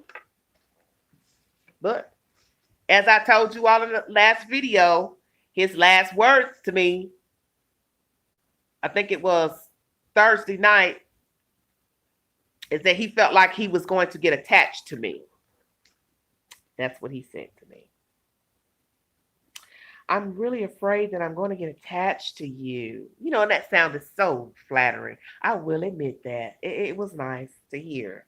And then poof, magic. Him gone.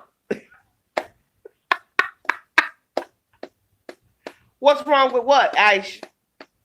Aisha, don't start no mess. Aisha, do you want me to call you personally on my phone? Don't start. You know damn well what's wrong with that. Who hurt him? It ain't got to be that somebody hurt him. Let's just say he's telling the truth. Let's just hypothesize for a second. Let's say he actually was interested in me and he felt like he was getting attached to me. All you had to do was say what you just said. I gave the answer to him as I should. I said, get attached. What you got to lose? That's what I said to him. Exactly what I said to him. I told him, I said, get attached. Get attached to me. Yeah, I called his bluff. I said, get attached to me. Let's see where it goes. Just get attached. I said, what you got to lose? You ain't got nothing to lose. I mean, it wasn't like I wasn't interested. It'd be different if I said, well, you know, I'm not ready right now. I don't want to talk to you. I'm not interested. I was interested. I let that be known I was interested. I mean, there was nothing else for me to do or say. I don't know what else he wanted or was looking for. If this was a game, I don't know. But my thing is, you don't just start out talking to people on the phone, sending emojis. Every time I call, he answered. You understand? Return the call. You do that for 2 days, then poof, you slack off. I mean, come on with all that. Too old for that. You're too old. You know, he could have just kept it real. That's all I'm saying. If you felt attached to me or you felt like you was growing attached, you could have just said what you said. I feel attached to you already. But you didn't let it get nowhere. It wasn't for 2 days. Damn, come on, y'all. And it's not like we were seeing each other every day and hanging with each other every day. We hadn't even met. So what is this about getting attached? We hadn't even had dinner. God, man. Joel Jackson said, don't want me no strangers. Well, Joel, now don't you start. Everybody's going to be a stranger, baby, if you don't know him. Come on now. If I met him in church, he would still be a stranger. If I met him at Home Depot, he would still be a stranger. I ain't never met him. I ain't never seen him. I ain't never heard nothing about him. So he would be a stranger. It ain't that it's weird, Aisha. It's what we call in the street. It's game. He was just a nice looking guy who was well dressed, well mannered, talked real nice, who probably didn't want anything. Who's to say he don't have a lady friend? Who's to say that he was bored with her and decided, I'm going to get on this date site, see what's out here. I'm going to throw my fishing pole out, see if somebody take the bait. I responded. He probably was shocked. Oh, she responded. He chit-chatted for 2 days. But then he probably wasn't expecting for it to actually be a decent conversation. And he just said, well, I better cut her off for whatever reason. I don't know if he has a woman friend or not. Well, we will see, won't we, if somebody decide to call my telephone. Because if you call the Queen's number, I'm going to give you what you want. Or that too, then got scared. It could be a number of things. He could have actually been single and got scared. Or it could be he had a friend. I don't know. Girl, I love it. I love it, Tina. I was pulling up the videos today, girl. I love that Ready to Love. I love all that. The Last Resort, all that. I love it. I got to go back in because there's some episodes I done missed. Honey, I love it. YouTube be shucking and jiving with trying to upload them videos off of YouTube. They be not wanting to give you all the episodes. But I like all that stuff. She said, these men a mess. Yes, they are. And you got to think about this. Aisha, you can call my phone. I like it when they call. Please call the queen. I'm going to give you what you want. I'm going to tell you what you need, baby. I see my man been calling you.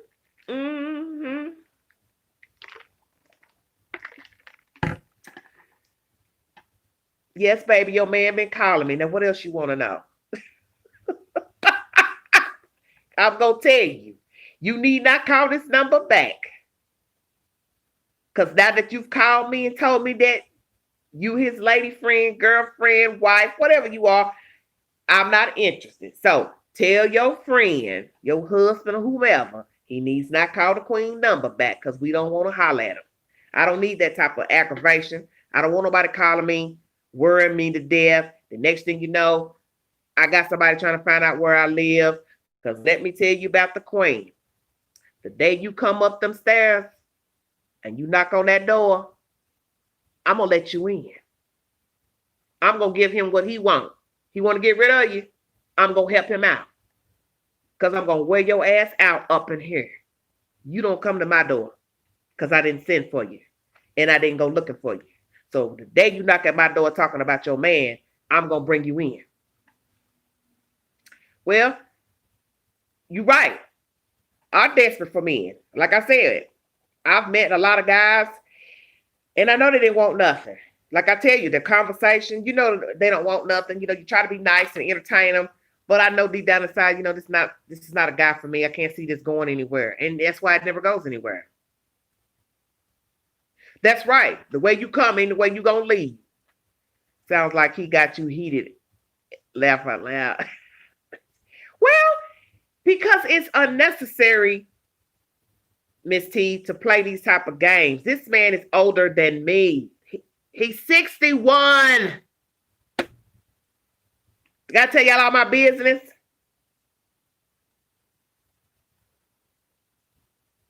Hello, Elizabeth. I am 49. He is 61 years old. He's probably the oldest man I've probably talked to since the first of the year. There is no need for a 61-year-old to be playing phone games with a 49-year-old woman. You either in or out. Ain't no halfway in. Now, y'all want me to start rapping? Okay. Come on now.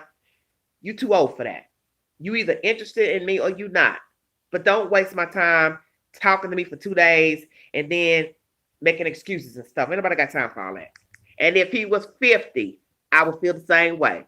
If he was 40, I would feel the same way. You're too old to be playing on somebody's phone with emojis and happy Thanksgiving, ooh, hugs and kisses and all that. 2 days later, you ghost. You gone. As they say in the street. He ghosted you. Well, okay. It's whatever. Whatever.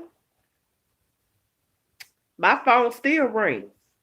They still inbox the queen. They still send the queen messages. They still send a queen friend requests. Even if they don't want a damn thing, they still message the queen. And that's the point. It's always going to be somebody else.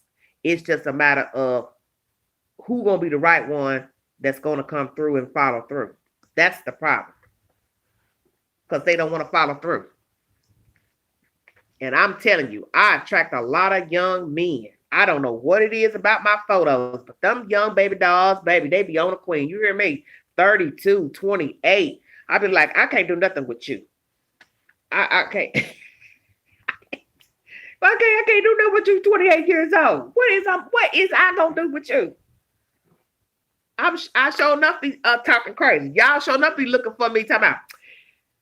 She was uploading videos, but ain't nobody heard from her no more. Because she walking around looking crazy with an umbrella and some rubber duck boots chasing a 30-year-old man.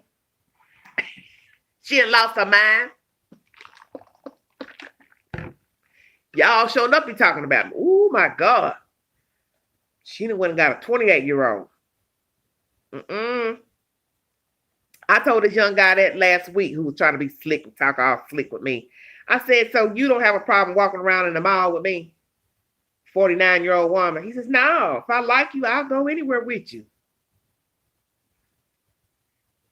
Ooh, listen, Hottie Stuff said I was very hard on men. Well, you see now why you have to be. She said, can't do a thing with these young men. Right one, pretty Angie. Thank you. But yeah, the 32-year-old I talked the other day, he was trying to get all slick, talking all over me and stuff. You know, I'm used to all that old slick thug talk. I just thought, oh my God, I'm gonna indulge him because he think he's somebody. And he was like, what's the problem? Why you won't talk to me? Why? What's wrong? Why you won't give me a chance? And in the middle of the conversation, the call drops and I never heard from him again. And then he woke up out his slumber about 3 days later and called me, this weekend, I think? Called me through the site. Well, sent me a message, I mean. I didn't answer I didn't respond. I didn't text back. I thought, how you gonna just be talking to me in the middle of a conversation? Because you know that the app has a way for us to video chat. So we were video chatting. So here we are video chatting. We never exchanged, real telephone numbers or nothing. We talking, the line go dead, and you jump back on 3 days later with hi. Okay. Hi yourself. Say hi to your mama.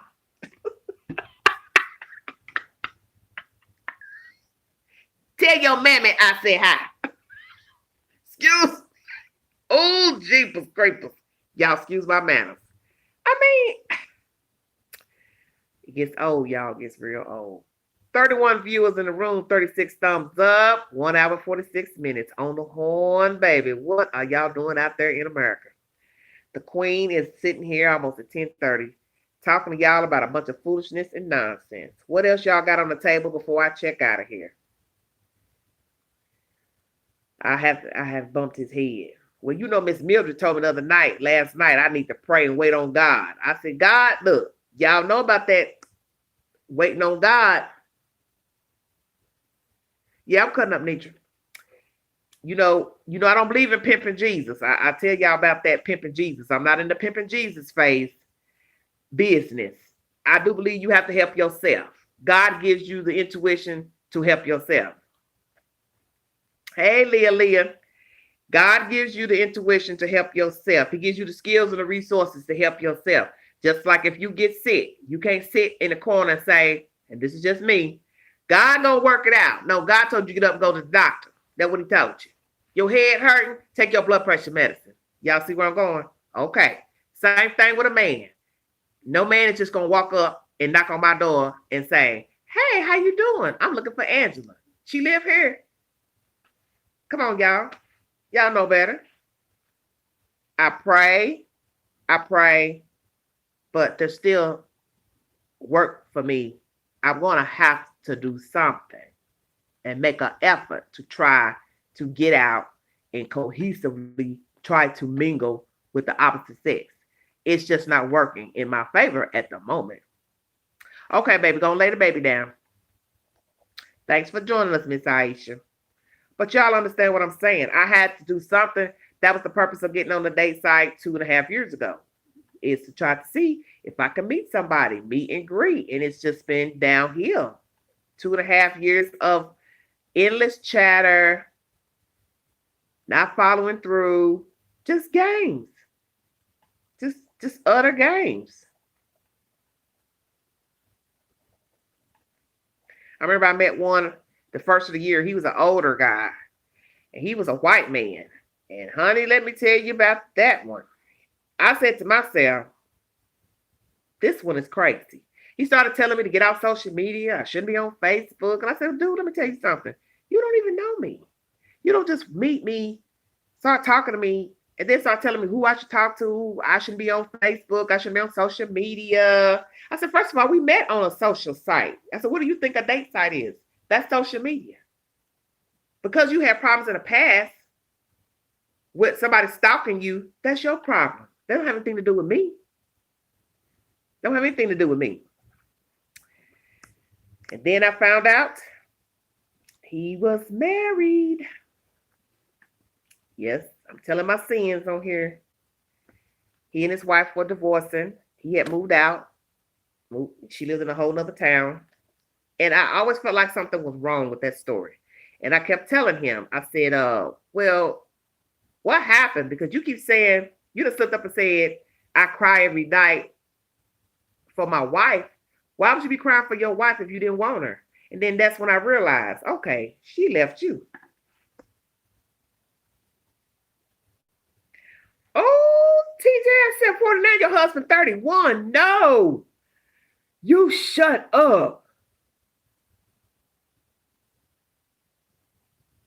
Right, Patricia. And that's what I'm saying. I don't want to take care of anybody. I don't want someone depending on me for everything. You understand what I'm saying? I don't want you looking for me to be the cook, the maid. You got business to take care of. You can't do it because you're not mature enough to handle basic things. You're not grown enough to fill out applications and take care of business work like a grown up supposed to do. And you got men that's my age can't do basic things. They need a woman to fill out a piece of paper and file it and put it in an envelope and put it in the mailbox. I don't want somebody like that. I want a grown, take charge man that he knows how to read, he knows how to write, he can walk with 2 feet forward. He's got some common sense about himself. He ain't a dodo bird. That's what I'm looking for. Somebody who is mentally, physically, financially stable. Got her laugh out loud. Say what? But I'm just saying, I want somebody grown. You know, will I date somebody a couple years younger than me? Oh, of course. But not too many years. I'm 49. I'll date a 40-year-old if he's mature. But if he with his mama and auntie and staying with his uncle and staying with his cousin and sleeping on somebody's couch, no thank you. I don't want him doing that. He's 50. Bye, Felicia. Have I went on any dates? Not recently. I'm trying to think the last time I went on a date was, oh my God. God, I can't. It's been over a year, if I ain't mistaken. Yep. And let me tell you something. Would I date a man who has kids? Tina, I'm going to be truthful with you. I live a very carefree life. I'm unobligated. I really prefer to date a man who doesn't have any school-age children. I don't want to be responsible for nobody's child. I don't want that. Because what I have to think about is if the relationship was to ever get serious and he has small children or school-age children, and let's say he asked me to marry him, well, naturally, his children got to come over. He may decide, well, I'm going to go, like I told y'all the other day. He may say, oh, I want to go hang with my friends. I want to go fishing. I want to do this. Now he expected me to sit at home and keep his kids. I'm his wife. I live with him. You see where I'm going?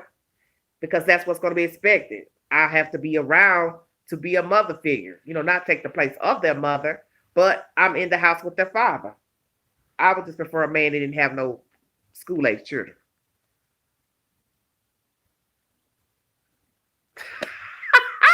Money and sex. Girl, you crazy. You remember? I can't with y'all. But yes, I've met all kinds. But let me tell y'all something. Now, I know I got mixed races in my chat. Some black women don't like dating outside their race. That's your choice. I have been on dates with white men. Those are the ones, most of the white men who I went out on dates with, they are the ones who want to take me out to eat. Do you understand what I'm saying? It's the black ones that want to come over. Where you stay? What side of town you on? When you going to be home? You work the weekend? Blah, blah, blah. You understand what I'm saying? I always want to come over. Most of the white men, they didn't want to come in my house. Did not want to come in my house. They would say, I can either pick you up or I can meet you at the restaurant, whichsoever.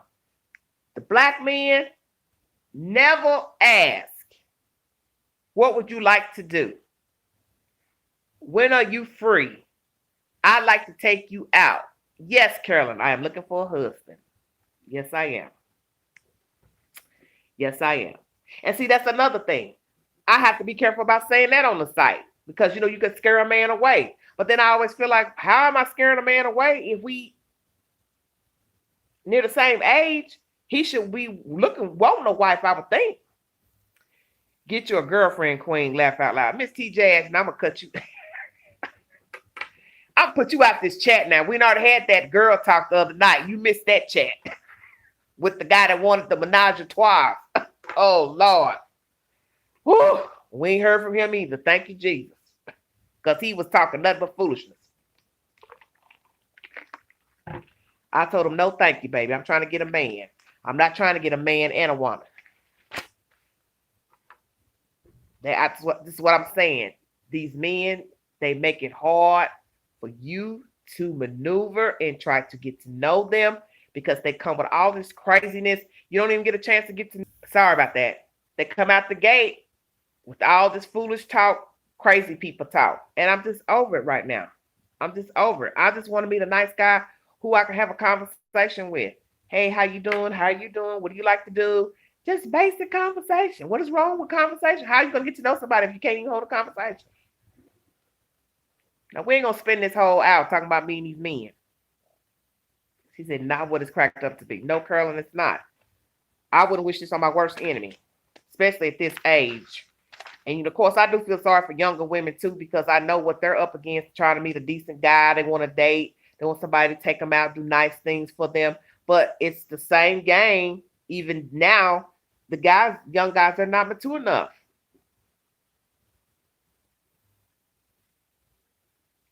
Oh, he's 7 years old. Okay. Well, that sounds good. Well, let me ask all the ladies who are in the chat tonight. For those of you who are currently dating a man and or are married, are you happy with the person you are with? I'll wait.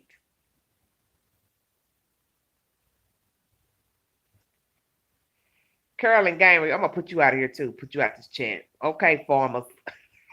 Farmersonly.com. Can y'all see me on the farm with a cowboy? Well, Nitra, that is the problem. They are immature. That's the reason why you keep seeing these men going from woman to woman, jumping on the date site. Nitra, happily married. Okay, good. Who else in the chat want to tell me that they are happy with the person they are with? I'll wait. He treats me like a queen, my husband, and didn't do that. Okay, loving Mama Curl. So we got two that are happy.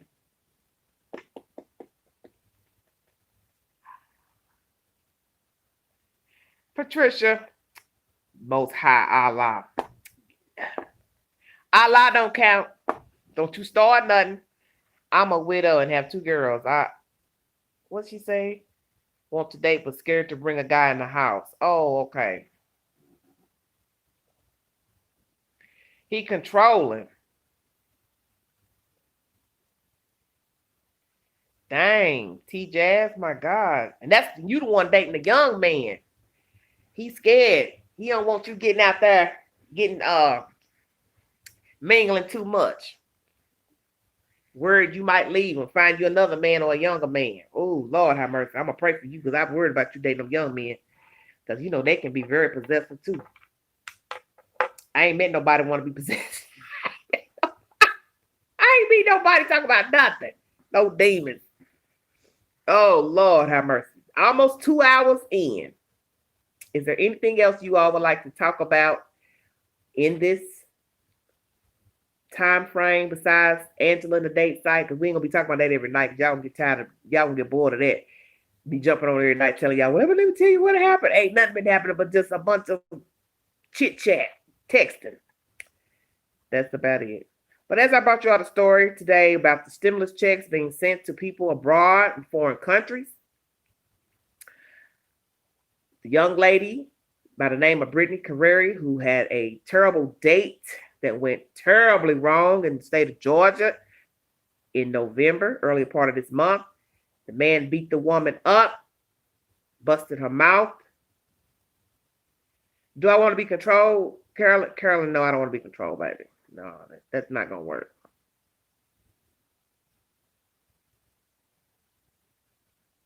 Oh, it's a control issue. Okay. Well, Nietzsche, you gonna get another check, a stimulus check. That's the video. That's the information I brought you in the beginning of this video. They're believing it's going to be in the last couple of weeks of the month of December. Thank you, Carolyn. I appreciate that. It's going to be in the last month of December and or when Biden takes office. So that was the update I brought you all today pertaining to the stimulus checks. You will be getting another check if you are qualified, but it will either be in the end of December and or when Biden takes office. That's okay. I have yet to receive a stimulus check. I've told you all that. I don't know what the hell's going on. Like I told myself earlier, that woman who was on that article in Sweden or whatever, who got a stimulus check, hell, she got mine, I guess. I don't know what's going on. This is crazy. Whew. Noah wept, Joe wept, everybody wept. Trying to look cute for y'all today. Maybe I meet my husband on the YouTube. Maybe I get a fan that'll be enamored and say, I saw you on YouTube. So I end up being a YouTube story. Because I done met some fool on here. Oh, before the election. Well, but you got to think about how long it takes to get all the checks out. In a couple of hours, less than 2 hours, it'll be the 1st of December. Yes, Tina, I did. I sent mine in by paper. So I was figuring that's why I was a hold up. Dang, Nitra, you ain't get one? Oh, wow. Wow. So see, this is bad. This is really bad. But as I told you all in a video this week, I know a lady who's a professional, has a government job, filed, regular taxes or whatever. And she hadn't got one as of 2 months ago when I last talked to her. So I don't know what the holdup is. Of course, she's a procrastinator. So she may have, maybe because she filed hers late. I don't know. Because I filed my paperwork in April. Oh, so you do know some people that didn't get a check? Okay. The black men just want to move in and take care of them, majority of them. Okay. Our husbands are Texas. That's where the good black men are. Ooh, Texas. You might be on to something. I mean, I've already told you all that I want to move from Tennessee. I've done this. I've been living in this state on and off since I was 11. I came here from Chicago. I'm done with this. I've seen the mountains, all of this. I've had enough of Tennessee. I'd like to see what it's like to live somewhere else. As most of you know, I wanted to move to Atlanta because Atlanta has a lot of film work there for TV shows and movies. So that is the only reason why I wanted to move to Atlanta. If it wasn't for the fact that a lot of movies and TV shows are filmed in Atlanta, I would go straight to California. I'll just be truthful with you. What country man I'm going to get? Carolyn, it doesn't matter. It's on my profile that says what I'm looking for. I have it in my profile that I'm looking for, a nice, kind, respectable man for dating and more. TJ said, hell no. I mean, it doesn't matter when they even when they message me and ask, well, what are you looking for? And I'll say, I'm looking for a mate. I'm looking for a companion. I'm telling them what I want. Sometimes I might get, do you want to get married? I'll say yes. But I try to be careful not saying that off the bat, because as I said, I don't want to scare somebody to think I may want to be trying to, I'm trying to get married like in 2 days, because some guys, they get nervous, even if they like you, they may think, well, if she starts acting pushy or, she's going to try to, rope me in to a relationship / quick marriage. But as I said to you all, most of these men that I have been talking to, they message me. They're not looking for anything. They don't want anything. They don't want a girlfriend. They don't want a wife. They just want somebody to have sexual relations with. That's it. Because what is the rush in trying to come to somebody's home? The clinginess.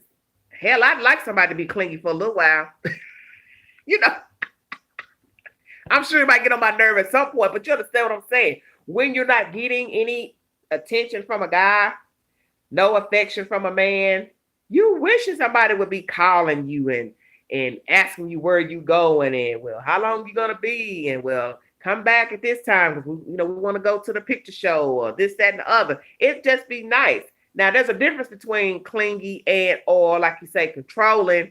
That you questioning me with a tone. Where you been? It didn't take you that long to go to the store and who you was talking to and that type of stuff. No, I'm not looking for that. I'm not looking for that. I don't want to be controlled. I don't want somebody with a filthy mouth, potty mouth. I don't want somebody that's nasty and rude. I'm not looking for that. I'm not looking to be controlled. I don't need 50 Shades of Gray. No, thank you. Just saying. I don't need none of that. I don't need the menage a trois and voyeurism and all that. Say though, y'all know what I'm talking about. I can't even pronounce the word right. I'm not into that. I just like a nice down to earth guy who can talk, hold a conversation, take me out, do nice things for me, call me on the phone, text, respond to a phone call, text. If he can't, he'll let me know one way or the other. Hey, I got your message or call. I'll be calling you shortly. Just common decency, common respect. I don't ask for much. And as I keep saying to you all, how can you get to know a person if the other person won't even pick up the phone, won't return a call, won't return a text? You're not giving a woman a chance to get to know you, which sends the message that you weren't interested in the first place. How else you gonna read it? Right, just a healthy relationship. Like that young guy said the other day, you can't get mad if you call a man and he don't answer right away and woo, woo, woo. I'm like, well, dude, I know people get busy, don't hear their phone, they got something going on, but at some point, you should know to answer your phone. Just because if you like a woman, she gonna call you eventually.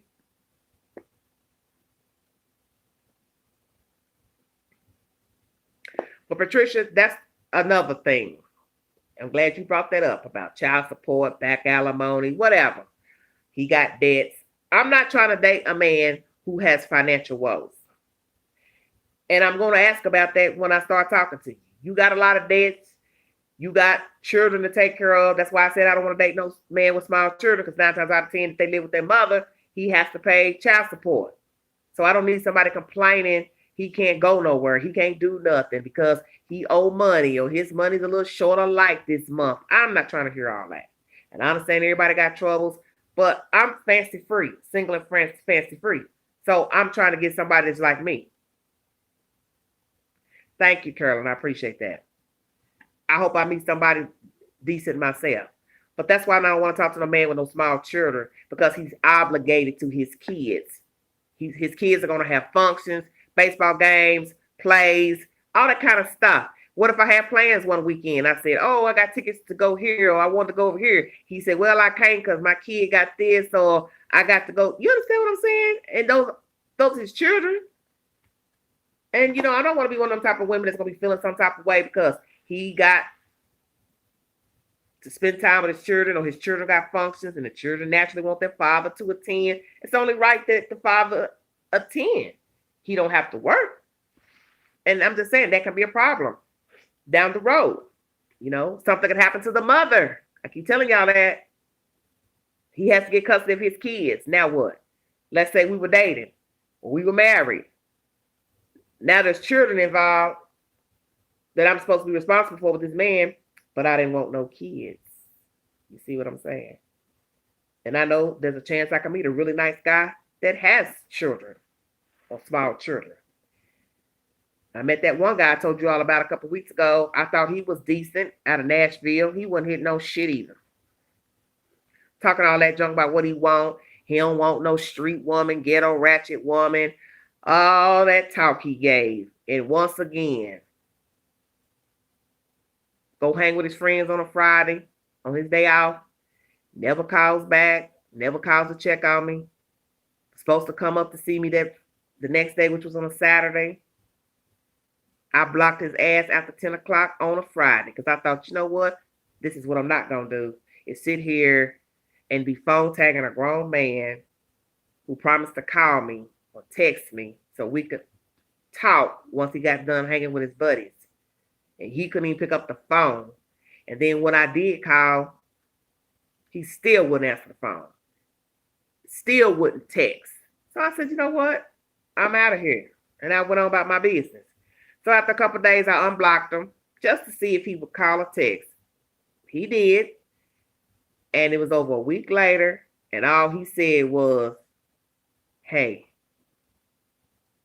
are y'all hearing that? Hey, this Negro was supposed to have called me and came to see me the next day. And all I get over a week later is a hey. Well, but see, that's the whole point, Miss T, is that if you have a good rapport with somebody and you're talking to them and you like them, they like you, it shouldn't be a matter of nobody thinking somebody is thirsty or desperate. You building a rapport. Right. Yeah. 10 years of marriage. I've just explained that to an older lady that you can apply for your husband's pension. And they say in this state, it doesn't matter how many years, how many women a man was married to. Each wife can get a pension. Thank you, Nitra. I appreciate that. I really appreciate that. I hope I can find some joy because as I tell you all, I'm not guaranteed to see tomorrow. I'm 50 almost. When tomorrow come in December, I will be 50 in January. If God let me see it. I do not want to be doing this. I do not want to be on a date site. I do not want to be chit-chatting about this in my lives. I don't want to wake up and I'm still on YouTube 5 years from now, still talking about being on a date site. Come on now. They love to come over. That's all they talk about. Where you live, what side of town you on? You gonna be home tonight? Damn, we just met today on the site. You want, okay. And like I said, if I choose to invite them over, or if I choose to be frisky, I know the odds that it's not gonna go anywhere. You know I know that. You know I know this. Because that tells me a lot about a man anyway, if he just wants to rush and come see me and have bypassed saying, have you had dinner? Would you like to go out to eat?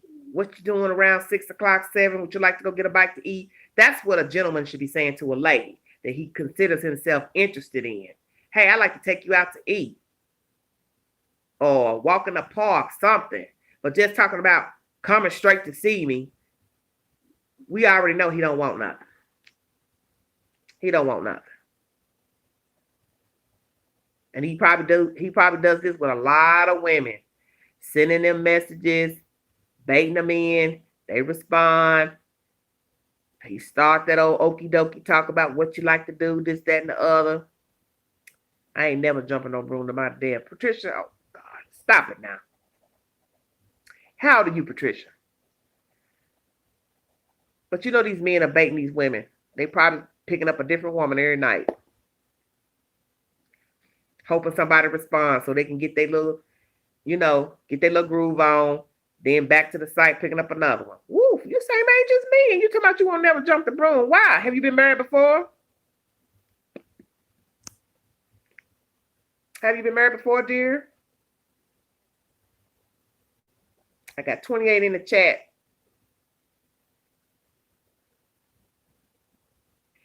Miss T, what you got going on for him to be following you? Okay, Patricia said no. Miss T, you must got some old goods if you got him following you around the house. My gosh, what's going on? He watching you now while you sitting there listening to the Queen talk. Look at Colonel said, oh, he wants something, Queen. I know. Patricia said never been married. Okay. A lot of y'all watching and ain't said nothing about if you're happy with the man you with. Because I asked some of you ladies that, and I'm assuming the other 20 plus people in the chat that's playing anonymous, are you all happy with your mates? Are you all happy in your relationships? Are there any single woman that would like to be married that's in the chat? Please let me know. Just asking. What else we gonna talk about? Because I'm already 2 hours and 14 minutes in. I need to wrap this up. I told y'all we ain't gonna be talking about me every night about these date sites. I ain't trying to bore y'all to death because I'm bored. I'm all the way bored. I'm all the way bored. Matter of fact, I talked to a guy today briefly on the site, but he's all the way in Arizona and he's got a good job. So he says. And I thought, shoot, always the ones that look good on paper too far away. Dang, 18 years. Wait a minute. Let me go back in that chat and say, what? I've been married 18 years and happy. Dang, Nitra. Those some good years, girl. But Trisha said she never been married. Well, just pray for me. That's all I can say. I don't want to end up like that girl. I can tell you what, that scared me watching that by her. That would have just got beat up in Georgia. Oh, Key Edwards says 36 years, he's still my boyfriend. Huh? Well, how old are you, Miss Edwards? Talking about 36 years. Oh, high school sweethearts. Okay. Yeah, I was watching, some story hit me a couple months ago. I don't know, it's back in May or June. It was a date site horror story where a girl got hurt. Man.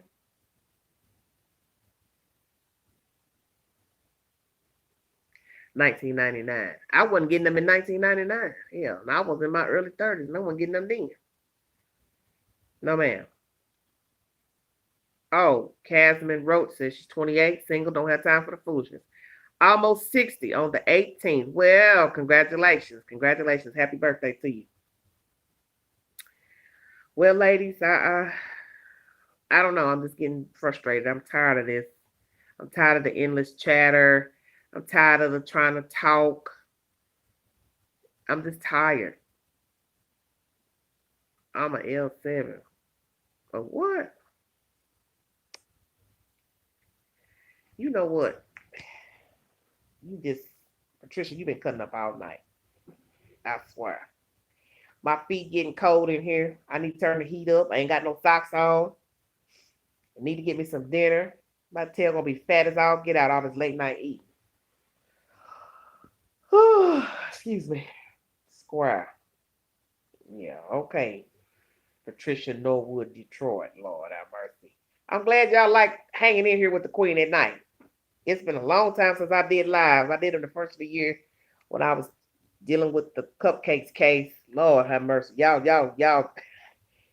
know we cut up real bad back in the first of the year with them live. Lord have mercy. I know I was public enemy number one down in Alabama, but you know I didn't care.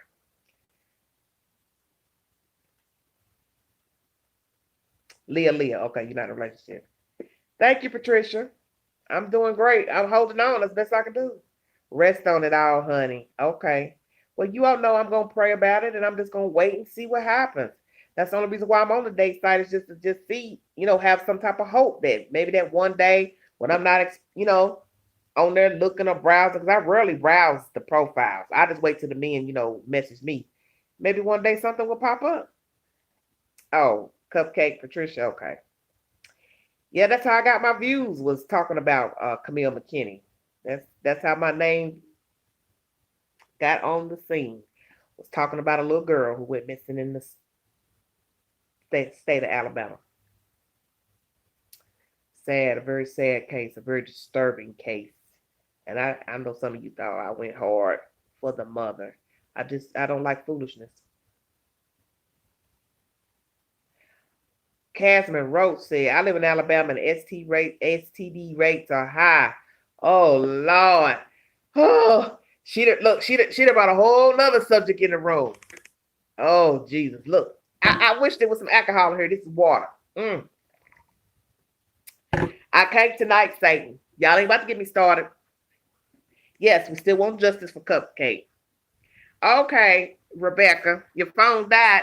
That's why my phone is plugged up as I'm talking to you all, because this thing would have probably been shut off. And that's why y'all may see it stir around and the live restarts itself, probably because, I got this phone plugged up and it's rejuvenating itself, because it's like, look now, Heifer, you've been on here over an hour and a half. Clairvoyant, men see your aura and run. Patricia, really? You think that? Thank you, Tanika. Thank you. Yeah, I was kind of worried about the lives the past couple of nights because thanks for watching the replays, Rebecca. And I hope you all go back in and watch them too. Shirley Ball out there, she watches my replays. She jump on a comment every day. But I want to try to be respectful to all people because everybody don't think the same. Everybody don't act the same. But this is who I am. I'm funny. I like to laugh. I like to cut up. But I also like to get serious. And I like to show, people respect, especially those who are no longer living. I like to show them some respect when I'm talking about them on the channel.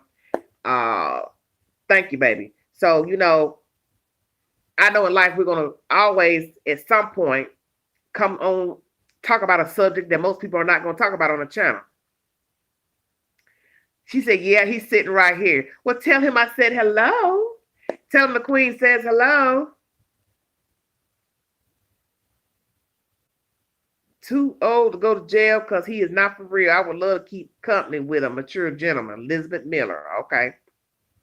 So a lot of y'all starting to comment now. Y'all feel a little more safe to come on in and comment with the queen about your men situations. And I appreciate that for being honest with us. I really appreciate that. But yeah, a lot went on with that case.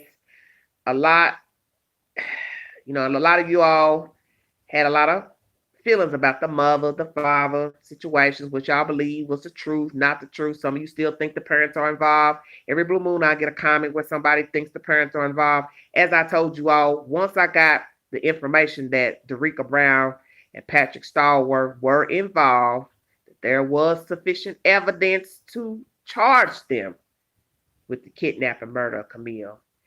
I didn't want to dwell on the parents being involved unless the police brought forth evidence to tie them into the case. Either way. Oh, okay. Joe, you in Chicago? I don't think I knew that, did I? Oh, my home. And TJ talking about she want to go somewhere besides going to dinner. Well, we ain't got much going on. As far as sports, you like going to football games, Miss T? You like football? Basketball be coming up here shortly. And that's going to be a problem. How folks going to sit in a basketball stadium, in the bleachers, high school basketball, you can sit on top of each other in the bleachers. Can't do that 6 feet apart. Thank you, Elizabeth. I thank you all for sharing with me. And like I said, I didn't want my topics to get too disrespectful in the chat because lately, the past couple of nights, we have talked about a lot of risque behavior, people. We've talked about homosexuality in the chat last night, I think, date sites, abuse, all kind of crazy things, child molestation, rape. We talked about that last night at the end of my chat. So I try to be a little bit respectful and word things in a way that won't be, offensive to people and the viewers and new people coming in that don't know me. So I just want to put that out there for anybody chiming in, coming in that don't know me and never listen. I try to be respectful in my wording of things, but I want you all to feel free to bring up any subject matter and talk about things because, everybody got their own platform on YouTube and everybody talks about different things. Some people only talk about entertainers. Some people only talk about reality TV. I talk about everything. I talk about politics. I talk about true crime. I talk about real life situations, relationships, courtships, church. It don't matter. Whatever you want to talk about. I'm free. I'm willing. We can talk about church. Y'all want to talk about church? Y'all want to talk about going back to church? Y'all want to talk about going back to church? Thank you, Patricia. Thank you. Thank you. I try to stay in the know. I try to keep up with news. I try to talk. That's why I say I try to keep you all on different subject matters because a lot of people only stick to certain things with information. Yes, boring. You're right. And I can say I was in a good mood. I was talking to my deacon today. Oh, Lord, he has me on my toes. I said, honey, I've been going live the past couple of nights. I said, and them ladies and gentlemen have kept the queen feeling really, really good. to where I really have had a better mood since going live with you all, even though I'm not looking at you all at the moment until I can get that set up to where we all can talk and look at each other. But I do feel better once I have gotten on and laughed with you all. And then after I cut the live off, upload it to YouTube, you think a queen don't go get in her good tub, shower, babe, without a stretch back in my bed, this sofa, whatever, and I watch myself.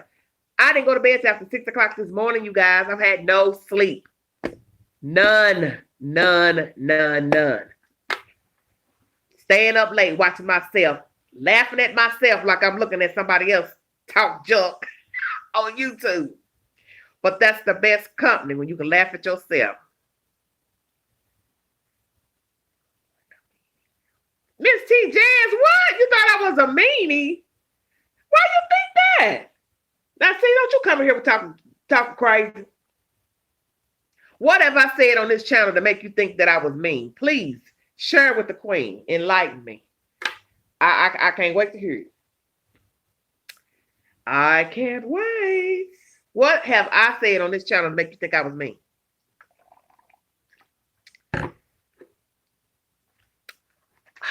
I'm waiting.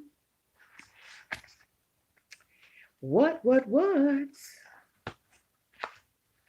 I talked about something that you probably disagreed with me about, and you took it as that I was a mean person. You know, I've told you all about that we are not going to always agree on certain subject matters. And like I said, I'm sure a lot of people thought I was mean or still think I'm mean from talking about Camille McKinney and talking about that mama. But I don't bite my tongue when it comes to children. I'm a right fighter when it comes to kids. I don't make excuses for how you treat and rear your kids.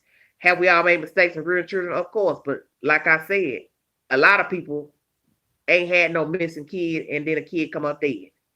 And I'm just keeping it 100. You have got to watch your children. That's just facts.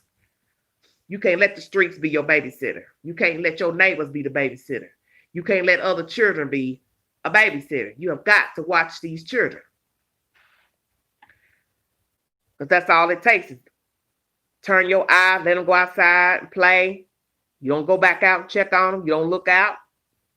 Anything can happen.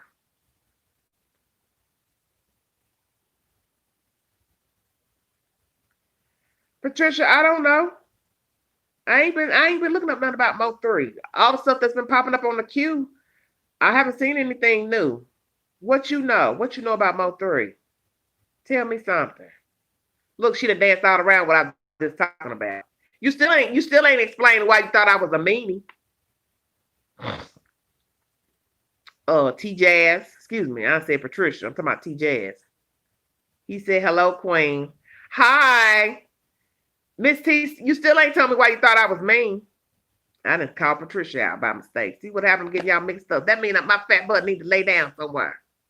Are you all watching me on your TV or your phone? Just curious. Y'all keep watching me on that phone and watching the YouTube and social media on your phone. Y'all gonna have a crook in y'all neck. All y'all gonna be at the orthopedic office looking at them phones all day. I watch my videos on my TV. I cast to my TV. I ain't pay all that money for that TV to be looking at YouTube on no phone. I don't look at YouTube videos on my phone. I'm trying to keep all my eyes. I want my eyesight. Why are you all not watching YouTube on your TV? Help me understand. Why are you all messing up your eyes looking at your cell phone? Yes, I do like football and out dancing or movies. Okay. So, y'all don't have no movie theaters open. She ain't gonna answer my question. I see that. You on your phone too, Carolyn. Lord have mercy. If y'all don't cast that damn phone to your TV, stop messing with y'all eyes like that. Now, this y'all mama talking to you now. Okay, Elizabeth said on her tablet. Okay. That's a little bit better. Well, I got a Roku, so I cast my she's That is F. Oh my God, listen to you cussing. My star. What how old your little girl when she turned up a TV? If your daughter turned up a TV, she need a job. Okay, Casman Rose sits on a MacBook. Yeah, y'all need to get off them cell phones. How you do that? Roku. You got a Roku box, baby? Carolyn, you go get a Roku box and you can cast through the Roku box. All you got to do is turn your Roku on and open up your phone to whatever video you want to watch on YouTube. And there's a little square box that sits at the top of your phone in the video, in the whatever video you want to watch on YouTube. There's a little square box that sits on the top of the screen in the video. And then poof, you hit that box and it'll cast to your TV, baby. Yes, Miss T, it was a sad situation. I like Mo 3 too. I discovered him and Yellow Beezy at the same time 2.5 years ago. And let me tell you, I would go to sleep listening to Mo 3 and Yellow Beezy. So I'm just distraught over it all. Hello, Karen. Hello. Miss you too. Well, Carolyn, get your Roku box, baby, so you can watch your YouTube videos and other TV shows, you know, on TV. Y'all need to quit watching me on your phone. Put me on big screen. I'm back. Okay, Karen, thank you. 2 hours and 31 minutes. Will you all decide to talk about something else? Thanks for the hearts. I appreciate it. Y'all want to talk about something else? Before I get out of here, we can't keep doing these 3-hour live. Lord have mercy, because people can't join in and be like, I ain't got 3 hours to sit there and watch her talk. Because this is winded. I might start cutting these lives down to about 30 minutes. She broke all 3 because I took her phone when she got F's in school. Oh, yeah. She need her phone, too. She don't need nothing. She don't need nothing but food and water. How old is she? Turn up TVs. I wish a kid would turn up. Oh, Lord. I should not be in jail. Turn this TV up and see what happens. Ooh. Oh, my stars. There's going to be some smoke in the city. 13? What's wrong with her? Why is she turning the TVs up? How is she turning them up? I don't understand. Now help me understand because I'm confused now. How is a 13-year-old turning up your television? Do you believe in spanking? Look, I'm from the Shy, baby. And let me tell you, if my mama was alive today, she'd tell you, Angela ain't never got a whooping for the same thing twice. Every whooping was for a different thing. That lady would put it down. I think she broke him. Listen to Nitra. Nitra, do you know her? You done jumped all in talking about, I think she broke him. Lord have mercy. Y'all the amen corner. I can't fool y'all. I tell you what, ain't nobody 13 gonna break no TV in my house. I bet you that. And you could be 18, you ain't gonna break no TV. I tell you that. You start breaking stuff at this address, you gonna be looking for you somewhere to sleep. I'm just saying. Especially deliberately, like taking it, knocking it over, taking something and hitting it. Oh, Lord have mercy. You and Jesus about to have a meeting. You're just blunt just like me, but once people get to know me, we friends forever. Okay. Oh, I can't touch her. She bruised like an apple. Well, you can whoop her bottom. 13, she must still want to whoop her if she turned up television set and whoop her tail. She on meds. Oh, okay. Well, she got to have some kind of punishment. Well, let's put it like that. So, yeah, she don't need no phone. She don't need to be going to visit nobody. Don't nobody need to come visit her. You need to get her some good little school books and entertainment books that she can read. Some little novels or something. We don't tear up stuff in folks' house. You respect your mom and daddy house. Somebody, she just rotten. And you talking about her like she 3. She just rotten. I'm through with you, Patricia. 13 years old. Oh, I can't imagine. Woo. Okay. Oh, Jesus, I'm going to pray for you. You know what I always say? Sometimes can't get out punishment. No, she don't need to get out punishment. That's okay, Miss T. If I had my children start acting out, getting wayward, you know the best thing for some kids, because every kid, you got to do children differently. Take her down to the homeless shelter or where you have a skid row in your city. You know, sometimes seeing is believing. No spanking, no cursing, no none of that. No, not some spells. You better stick with the prayer. Don't put the spells in there. Oh Lord. But no, take your child down the skid row. This is the perfect time to take her because it's cold. And let us see what it's like. Folks who then made a way of doing nothing, either by purpose or by accident. And take her down there and let her see how the folks live on Skid Row. And tell her, you keep breaking televisions, talking back, not getting your school lesson, not paying attention in school, not doing your homework, lollygagging around. It can lead you right down here with these people who don't got no place to sleep. That's what I would do. I take her to see people who are homeless and don't have anything and tell her, this is how you can end up. You keep making foolish decisions because this is how it starts. Not mine and your mama. Turn up folks' TVs. Not finishing your schoolwork. Making F's in school when you have no reason to. That will work. I'm in Detroit. Oh, well, guess what? Baby, bye. You in the land, show enough for the living. You, what? I been took her down, ride her around in the street of Detroit.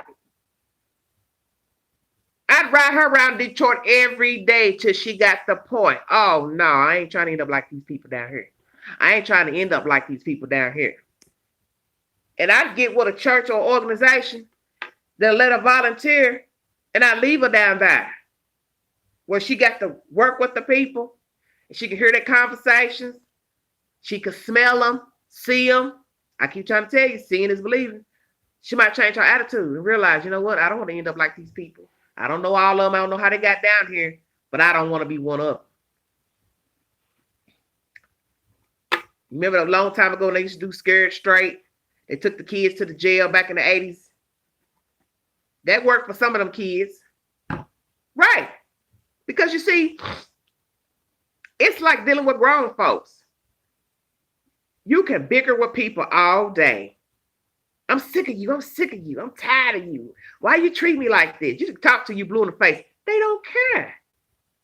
I think most of you women know that from dealing with men. You can talk, cry, fall out, threaten your life, all kind of crazy stuff. I'm going to leave you. And they still sitting there doing what they want, mistreating you. They don't make a move till you make a move. So that's what I would do with a child that's wayward. I take them and let them see how bad life can really be.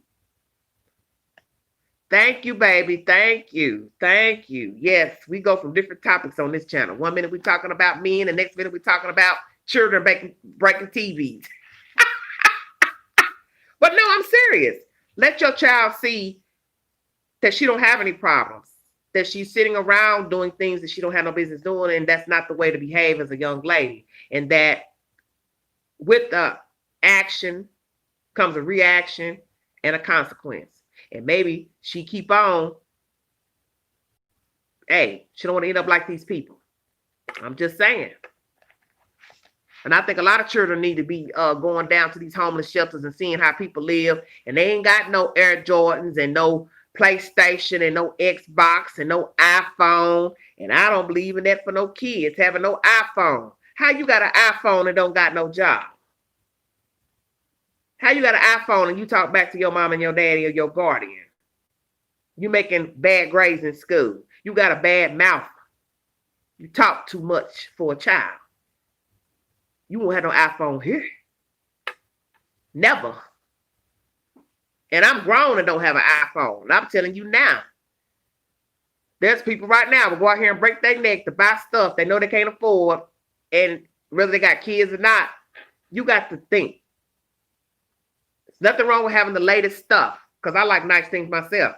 But see, I don't get attached to stuff. That part of me, it's never been me. I don't get attached to stuff. And I've had nice things. I still have nice things, but not in abundance like I used to. But I always had nice decorations and purses, and I've had all that Louis Vuitton, Dooney and Burke. Oh yeah, I'm gonna name them. The Queen used to get down, honey. Pretty stuff. But it's just a handbag. You understand what I'm saying? Just a shoe. You can't pay your rent and mortgage and light bill with a Gucci bag. And who gonna care? That stuff is superficial. It just looks good. Oh, girl, she got all the little name brand purses and shoes. But don't nobody care nothing about that when you broke, ain't got no money in your bank account. You understand what I'm saying? It doesn't matter. And that's how I feel about all these little worldly goods. Everything is mass produced. So you go to Pottery Barn and spend all this money for a plate. You don't know where it came from, but on the back it says China. But you don't know exactly where in China. Well, then we go to the Dollar Tree and that plate says China. Who's to say that them plates didn't make it on the same line in the same plant, but one's got Pottery Barn name on it and the other one's got the Dollar Tree? Oh, 17, yeah, you ought to be worried, baby. Because these young people, they get coerced very easily. And some children end up being followers, listening to other people tell them stuff. Next thing you know, they're coming home, they talking crazy to their mom and daddy, talking smart. Then they want to start throwing up gang signs and all kind of stuff. And that's a terrible way to be in, dealing with children once they become wayward. And I pray for anybody that has children, small children, teenagers too. I'm serious. The young kids, everybody want to be affiliated with something. I don't understand that. Why everybody want to be in a gang? That's like, what is the fascination? It's sad to me. Everybody want to be a gang member, want to be a thug. Even the young girls, they want to be in a gang, throwing up stuff and acting hard. Oh my God, I can't stand it. Everybody want to fight, pull out razor blades and box cutters or a gun, because everybody pulls out guns now and don't nobody fight. Right, Miss T, you right. She'll be appreciative then. You right. She will be. And I think that's what you need to do. Take her out. Just take her down the Skid Row and let her hang out there for a while. Or play a little game. You don't get no snacks. You don't get nothing extra. What if she felt some kind of way if you decided she couldn't get no dinner? And she look at you like, what you mean I can't eat? And you be like, well, you don't have no respect for the household. You breaking stuff. You're not learning your school lesson. So you obviously don't want to eat. You don't want no food. You don't want nothing to drink. You don't want nothing. I guess you want to be on your own. Or you take it to the nearest stop sign and just say, here, you want to get out? You want to live on your own? Because you're acting like you're grown, so you must want to be on your own. Sometimes you got to get a little rough around the edges just to see, get a reaction from them. See, kids will do a lot of stuff, too, to get a reaction out of you, just to see how far you'll go. How far, you allow them to get a little jiggy and start talking crazy. That's why you don't start letting kids talk crazy to you and start acting out in school. See, I didn't have no options growing up. I didn't have no options to get talking crazy. There wasn't no options. There was none. Yeah, she need to smell them. Because, 9 times out of 10, the people that's down there in the shelters getting their food, they ain't taking a bath. Some places got showers for the people to take a shower and stuff. But a person like a child, they need to see the gritty griminess of a person being on the street, alcoholic, drug addicted, don't got no clothes. They need to see that the life they got, they think so terrible, that they're taken advantage of and unappreciative. They need to see how it can turn out the worst side of life. And that's to show them that this is what you don't want for yourself. You don't want to end up here. And I'm sure a lot of those people who are on the street did not want to be on the street. Some of those people have chosen, yes, to be on the street. Some people like living on the street. I have an uncle like that. He likes being in the street. You know, he still likes running the street, old man, you know, using drugs or whatever. That's the life he's chosen for himself. He's a smart man, athletic, smart, but that's the life he wanted to live. So he likes that. Yeah. And I just think a lot of kids need to see the gritty side of life, because why not show it to them? Just say, hey, this is what can happen to you when you don't take care of yourself, when you stop obeying people, your parents, you stop doing what's right, you start acting out, you don't give a care about nothing. This is how bad life can be.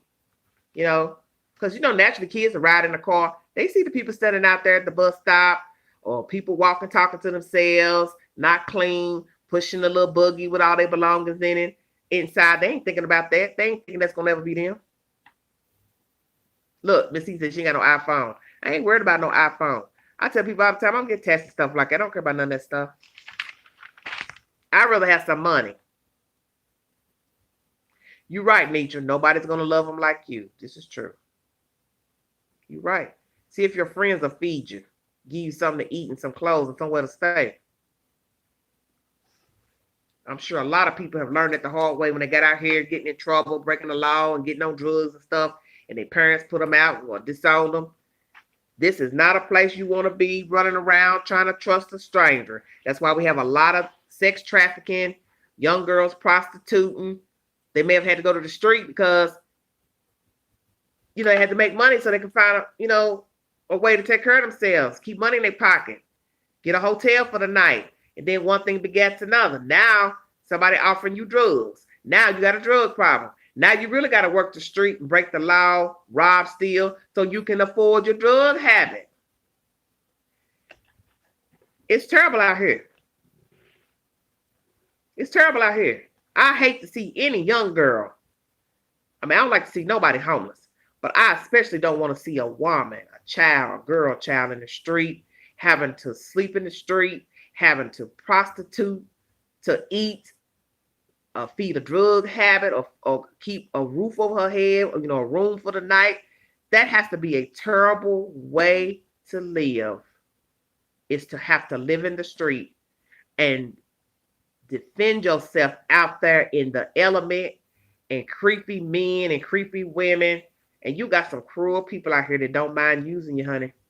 And they will take advantage of you.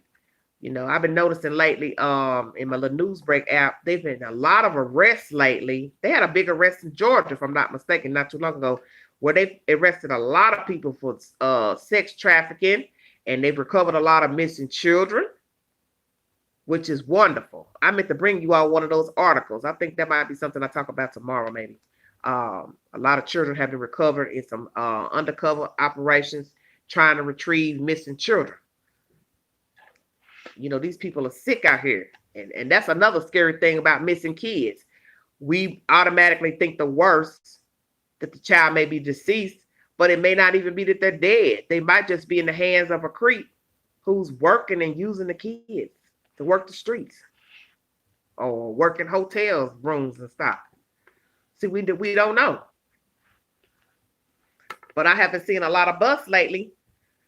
So people out here wondering where the kids are and thinking the worst. Some of those kids are not deceased. They are alive. They've been sex trafficked. And I really didn't want to think that people were using kids for sex trafficking, because it sounds so gritty and nasty. Using a baby, a child, for sex purposes, but they say it's going on. Cruel. Well, it's 2:49. I'm going to check out of here because I've been on here a while. I got 44 thumbs up and 21 in the room. And yeah, it is disgusting. And I want to tell you all, I thank you all for everything. Thanks for bearing with me at the beginning of the video. I was a little slow reading the material because, honey, Queen can't read her own handwriting. And I really don't like writing stuff down no way. But I be wanting to get all the information as correct as possible when I bring you the source. But I thank you. I hope you all watched my first video today of the snow coming down. Thank you, Elizabeth. Thank you. I try to bring you out different topics, and that's why I tell you all to ask me what you want to ask me about topics, what you heard in the news, what's new. If I get anything new, I will bring it to you. As most of you know, this will be the week for the wake and burial of Mr. Planet of the Faith, Mr. Drayton Don, or Drayton Doe, which is so ever how he called himself. It is sad to know that a YouTuber has left us. He had a lot of content on his channels, Facebook channel, pages, and he let the world know about what's going on in the world. He gave his commentary, whether you agreed with whatever he said. He was animated. He shared my content. So as I state to you all, I'm very humble and grateful for Planet of the Fakes for sharing my videos, because it's a warm and fuzzy feeling in here when you look up and get that notification that another YouTuber shared what you're talking about. And that's what I call mad love. And I love it. Like I said, I don't have to agree with everything the man said in his videos or any other YouTuber. We all just giving our opinion. And I tell people that's when you have to realize you got to take stuff with a grain of salt, not get all uptight about what people are saying on YouTube, social media, because it'll run you ragged and you'll get too invested and too involved. And I don't need none of that stirring my spirit wrong. But it was nice to know that he thought of me and shared my videos. And I will be grateful for that. And I don't want to get emotional, but I am sad. Because it is sad. Because it's like anybody you watch on social media, TV, you get used to seeing them, you get used to hearing them. You know, it's like you watch your favorite show, you get used to hearing them. You're not expecting to wake up one day and hear that they passed away or that they were gravely ill or in an accident. You just don't expect to hear that. But know that your time is short here. So we as people need to try to make the best of this time that is here. Oh, she said, I missed that one. How when I just got hip to him? Well, that's what I'm trying to say. It's that as quick as you hear of somebody's name, a TV show, a social media post, or a person, next thing you know, you hear something terrible has happened to him or her, because that's life. And that's why we have got to learn to try to get along, to be better people, because we don't know the hour that we will not be here. And as I've seen and told you all the past week, I've had 3 deaths surrounded me.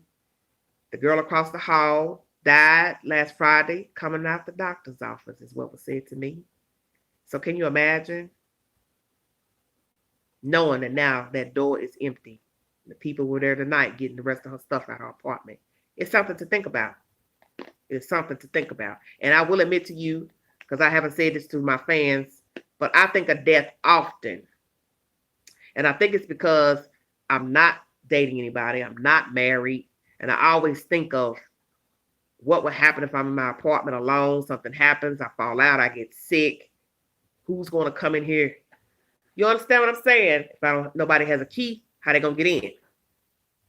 So just something to, for you all to think about is that this time on top of this dirt, it is short for some.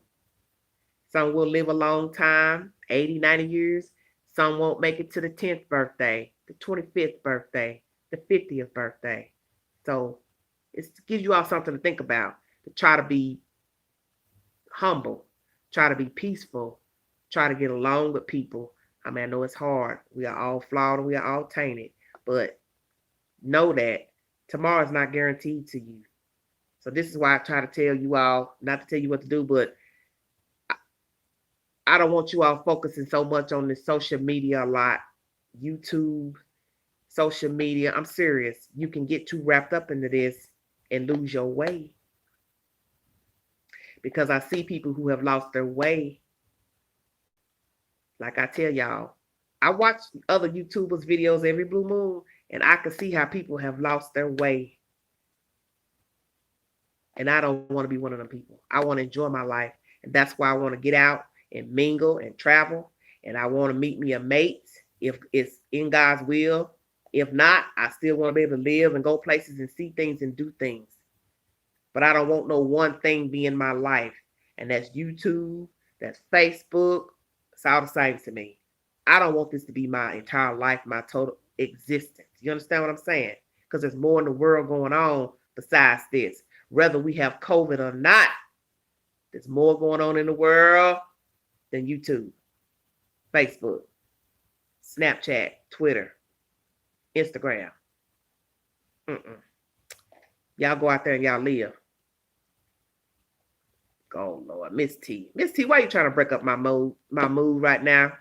Thank you, Rebecca. I love all of you. Thank you so much for your commentary. Thanks for sharing with me your comments and things going on in your life. Be safe out there. Don't take no wooden nickels. Some of y'all rough. Y'all can't talk about me being no mean. Some of y'all a little rough around the edges. Especially Miss T. Oh, Lord have mercy. Thank you, Nitra, Miss T, Rebecca, Joelle, Cupcakes.